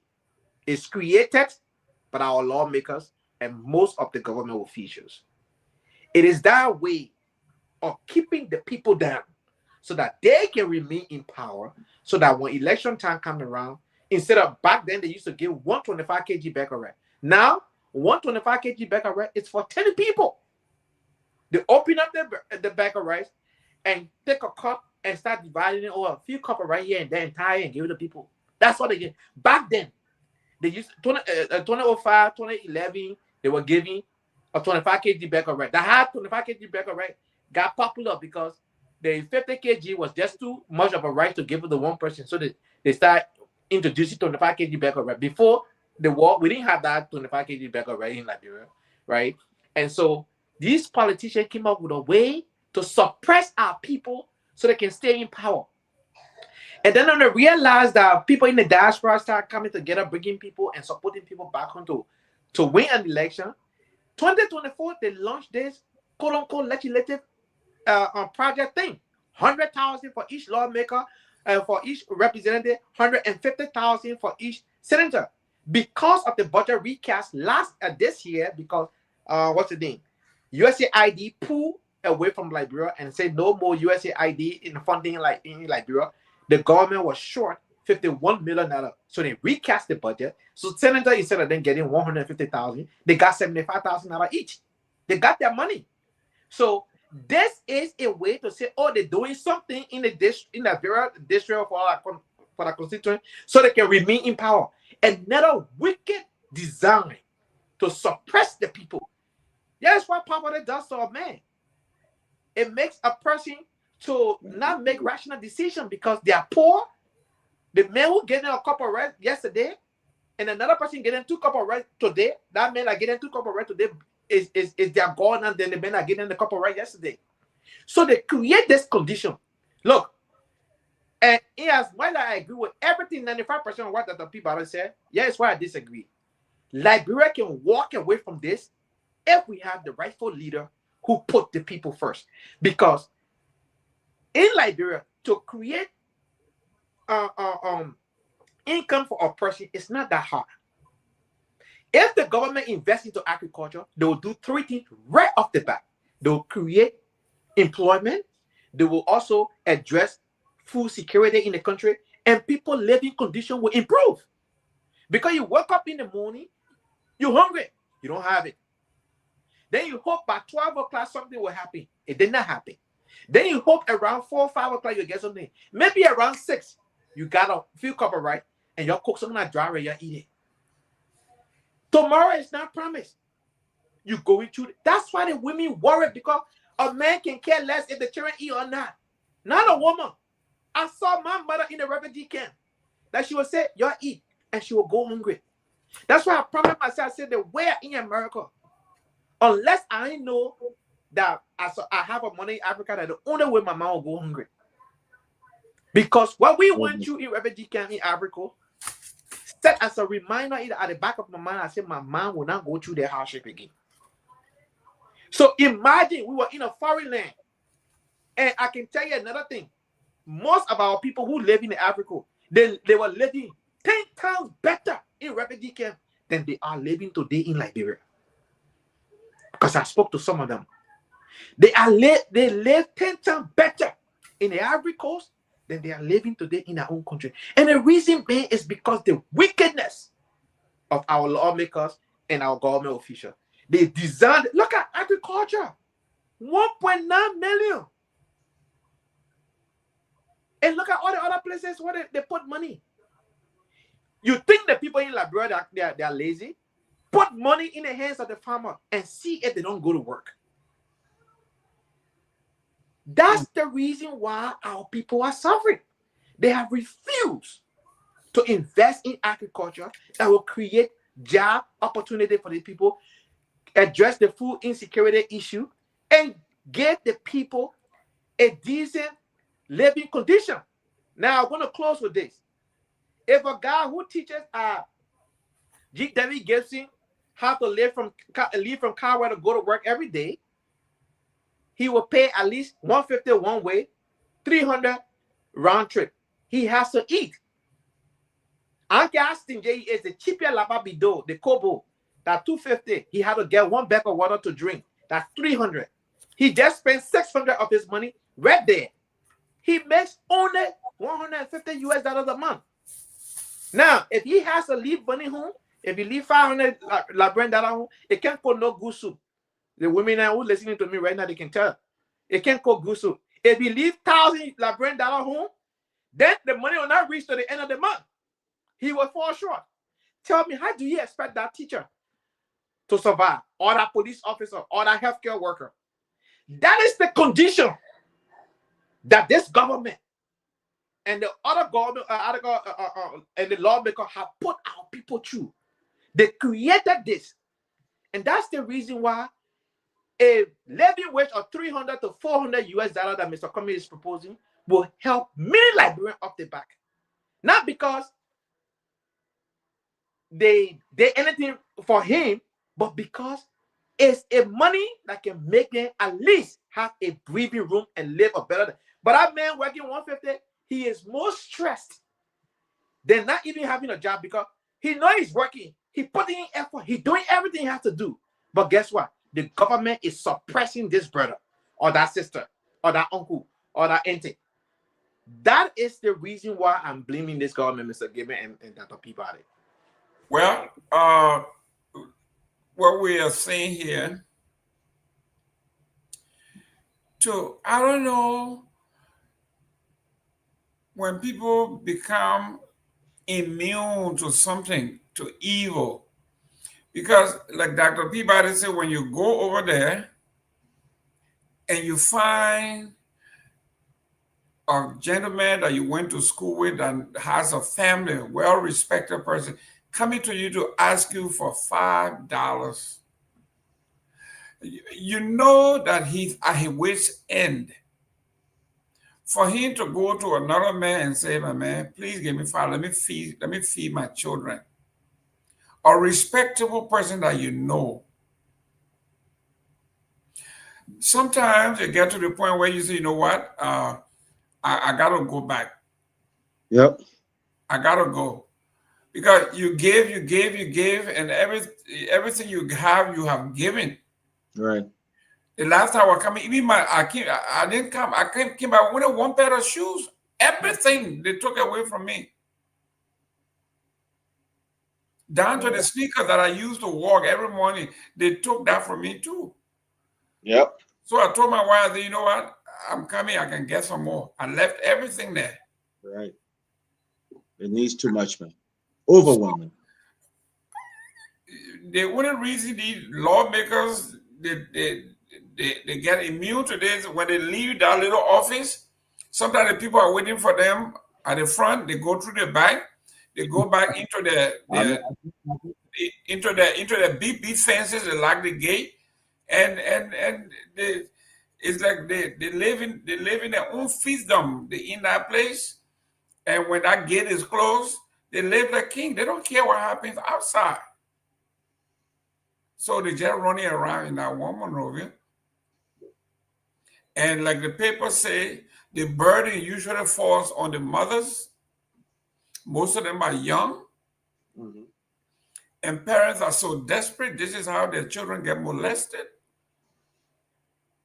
Because the girl, just like Anthony Gay was saying, you are sick.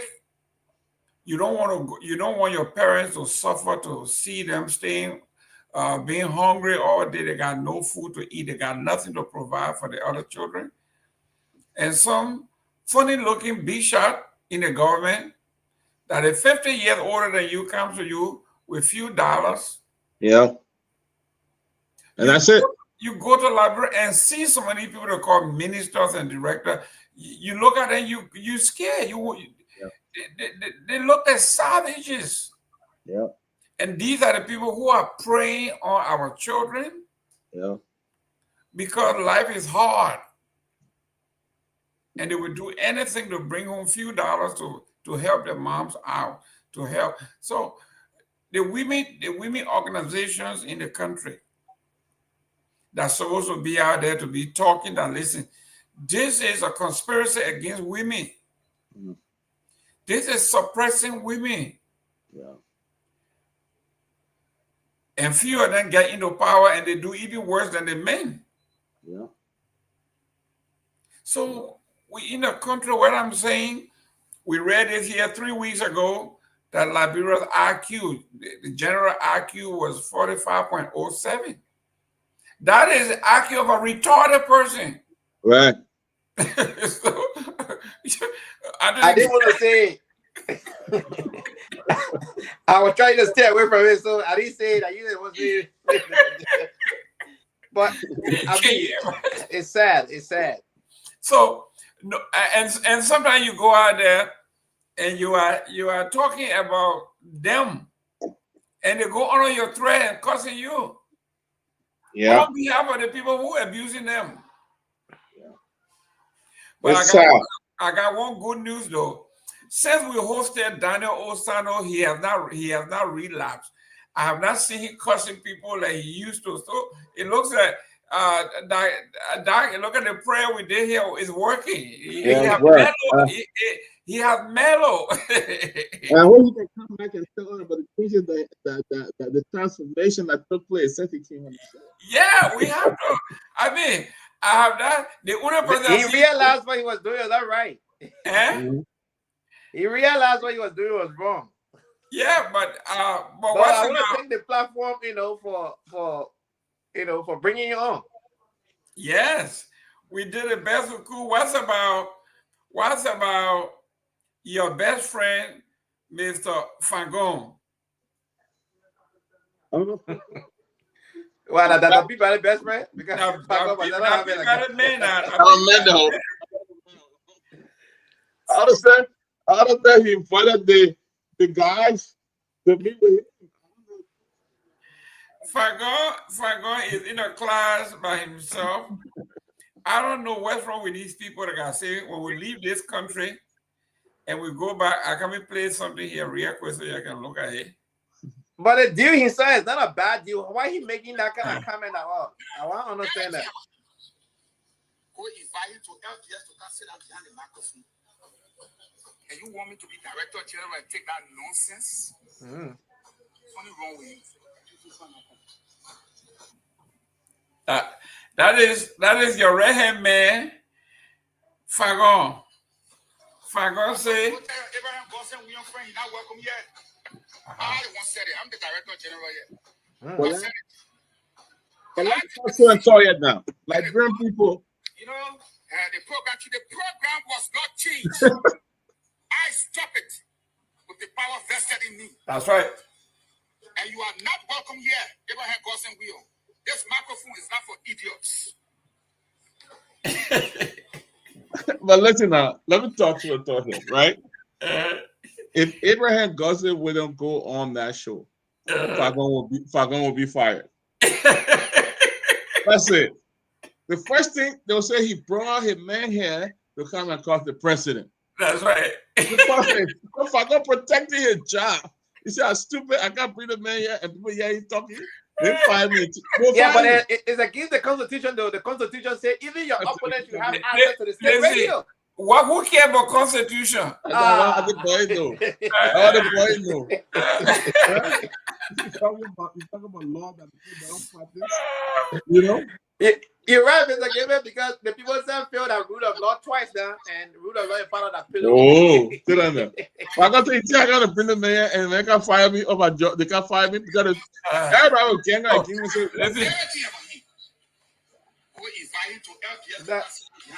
if I'm going to try to pretend just this time around, not the way the CDC cut me. Nonsense. Something wrong with you. I told you, go tell Abraham Gosson, we are friends. You're not welcome yet. I the one said it. I'm the director general here. I said it. And I took the decision. Then they go, you know, the program was not changed.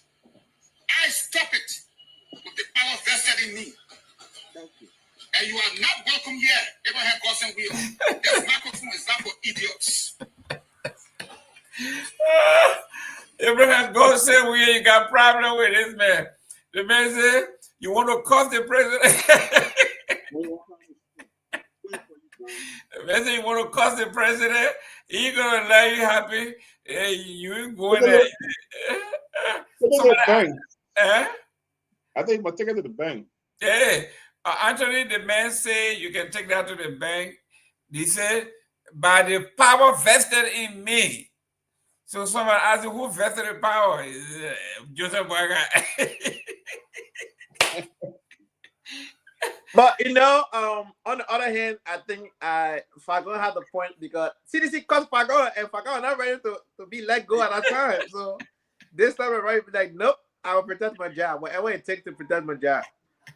And I think that's what he did. But ethically speaking, now it is beyond the ethical principles of things. It's beyond the Constitution. It is a state radio. Every Liberian, everybody has the right to play their jingle to say that as long as the jingle is not, you know, threatening to the state, it's not treasonous and whatever the case may be, then yeah, that the only time you are prohibited to do anything. But the state media is for every Liberian, and anyone can hire or pay for airtime to go on there. That's what the Constitution states. I'm not stating it because I want to, you know, state it. That's why it states. So, yeah, but in certain situation, you try. No, go ahead. You don't have a job. Of course. I mean, but you know what I would have done. You know, like closing argument. You know, you got your policy. You say, you know, no profanity on the show, no this, and you sign off on it. Say, listen, sir. I know when you add that on your personal platform, you can say anything, but here It's a public forum. You can't do this. Sign off on it. And then if you go off, you cut him off. Yeah. And you say, listen, this is what we signed. We can't do that here. But he just decided, you know, the people were trying to be diplomatic and say, you know, that we cancel the show. He said, no, don't tell them you cancel the show. Tell them, say, I'll stop it. Yeah. What's the difference between cancel and stop? He just want to be seen. He just want to exert power. You know, some people they think having power is to force it. Power no is implementing rules and regulations. It's not forcing it. You know, I know you have had some bosses that came around. You know that they want to impose that. Okay, the man he's supporting office right now in America. That's what he does, right? He push away so hard instead of allowing the law to implement his own thing. So that's how some people are. Falcon just want to say he stop it, but cancer is the same thing as stopping. You know, and to the cameraman now, cut it out. Cut. Yeah. When I say cut, you cut. Yeah. Gentlemen, it's 7:30. It's time for us to go. We've been here going on 4 hours. 4 o'clock. Tuning in tomorrow. Wow. Tomorrow we will be here. Yeah, I'm looking forward to that. And then I'm looking forward to actually how she can help Liberian representatives and others, how she can help them in improving. I'm looking forward to answering that question. Yeah, but the thing is, Dr. Peabody, you go through the same thing. You bring those people here, you train them. When they go back, I don't know why they just forget. They don't do it. So sometimes, I mean, it gets to the point where you say, you know what, this thing is, I don't know, it's something, you know. So guys, thank you very much for tuning in tomorrow. Tomorrow we'll have Honorable Delora Hogan Johnson here. On Wednesday, we're going to have the Free Liberia Movement. These are the folks that sue the United States government because in the funding of the Republic of Liberia, there was a document that was signed by the U.S. Congress that Liberia should not be barred from coming into this country. We should be visa-free. So they produced that document and sue the United States government.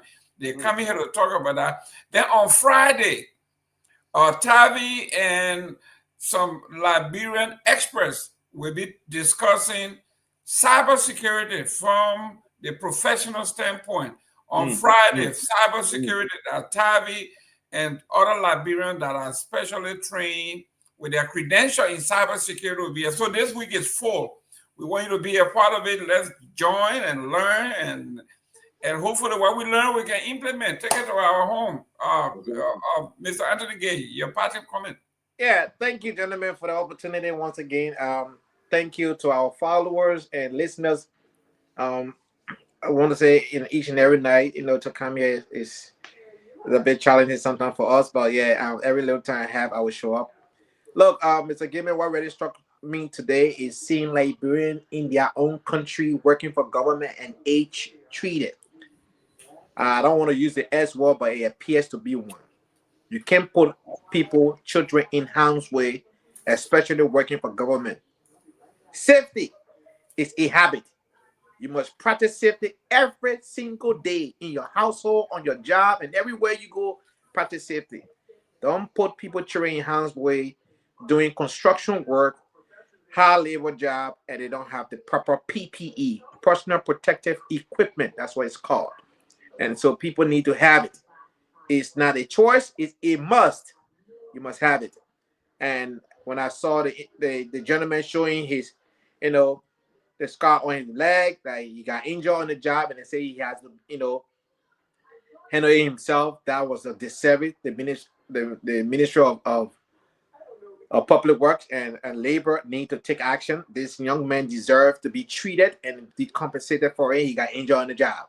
Find yourself a lawyer or any other pro bono lawyer out there. Help this young man, and maybe tomorrow, if something comes out of you too, can benefit from it. But help our Liberians who are working and who have been age treated. Look, if we don't value our own citizens, nobody will. Why should foreigners come in our country and age treat our citizens like that? You should be ashamed of yourself if you're in position and you're not doing your job and your own citizens have been treated this way. They should know how much they get paid. They should know what the extra time that they are being asked to work. And the people are saying they're not even giving long time for lunch. When they get time to eat, right after eating, they're right back to work. They don't even have a time. And I saw the Minister of Labor today talking about, they're supposed to have 1 hour break if they work 8-hour shift. Well, y'all give the people work and y'all did not put in the structure for them to be protected. And they are vulnerable out there. You coming out now because Spoon did a investigation and you guys got caught in a situation. Now you want to fix it. So that goes to every other government agency that have our people out there working the way they're working. Look, Mr. Gayman, if we don't put our people first, nobody will. And I was just so saddened when I saw that news this morning. So thank you for having me. Thank you. Thank you. That could take us home. Thank you for working this show in our absence and making it work in our absence. And we are delighted. It's good to be back in the U.S. after visiting Liberia and Freetown. One thing I didn't mention, I got to Freetown. They had a big toll booth and people paid to pass through and generating a lot of toll booth. I don't know when we'll see that happen, but it's good to be back. You know, I can tell you the suffering is high. People are really suffering. People are stressed, and I don't know when we'll get there. I mean, it's just from one generation to the same, from one to another, the same thing. One to another, the same thing. Another big shot come in, plays for 6 years, he goes down, get pulled. Then another big shot come back in again, he goes down, he become a pulled man. Then another big shot, and nothing is happening in that country. But my hearts also go out to the father of that young lady and the 3 children and grandchildren. My heart goes out to them. Pray. And I also want to thank everybody who made our trip possible in Liberia, those who invited me for lunch, invited us to have a conversation, visit. I want to thank everybody. It was a good time. And special thanks to Miss Kadi Port at the SKD complex. She runs a beautiful restaurant there. Her food are very sumptuous. Her cornbread are so, oh man. I mean, the moment you taste it, it melts. You're burning out now. It melts in your mouth and stuff like that. So, Scotty, I want to thank you. But to the other guys, yeah, I'm telling you, taste that cornbread, it melts. But I give her on swallowing for the next 3 weeks. I'm not swallowing no food for you got a fresh food and the flour sauce. You got enough, right? I give her on it. I give up. So, but guys, thank you, man. Been a great show, and we're looking forward to see you tomorrow. Yes, sir. God bless. Yes, sir. Thank you. Bye-bye.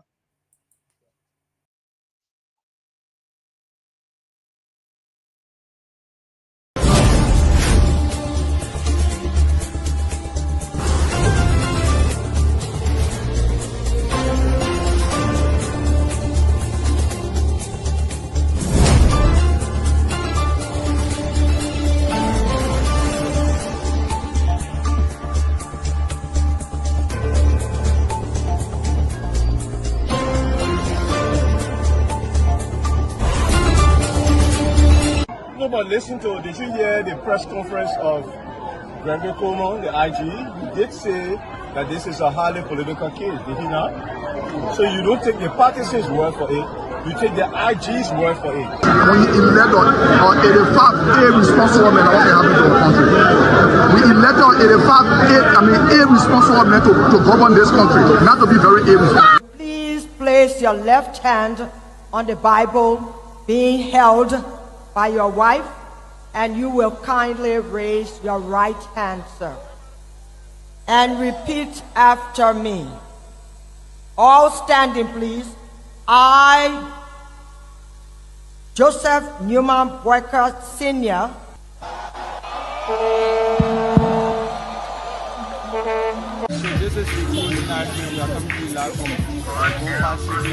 No secret now that your friend and former boss will be a candidate in 2029. With all of that you experience, all of that you know, and everything that you see unfolding in the country now, will you support him? Will you be part of the process? Will you give him the support? Do you think he can be a better president? So why you want to bring political money in it or not? Oh, but political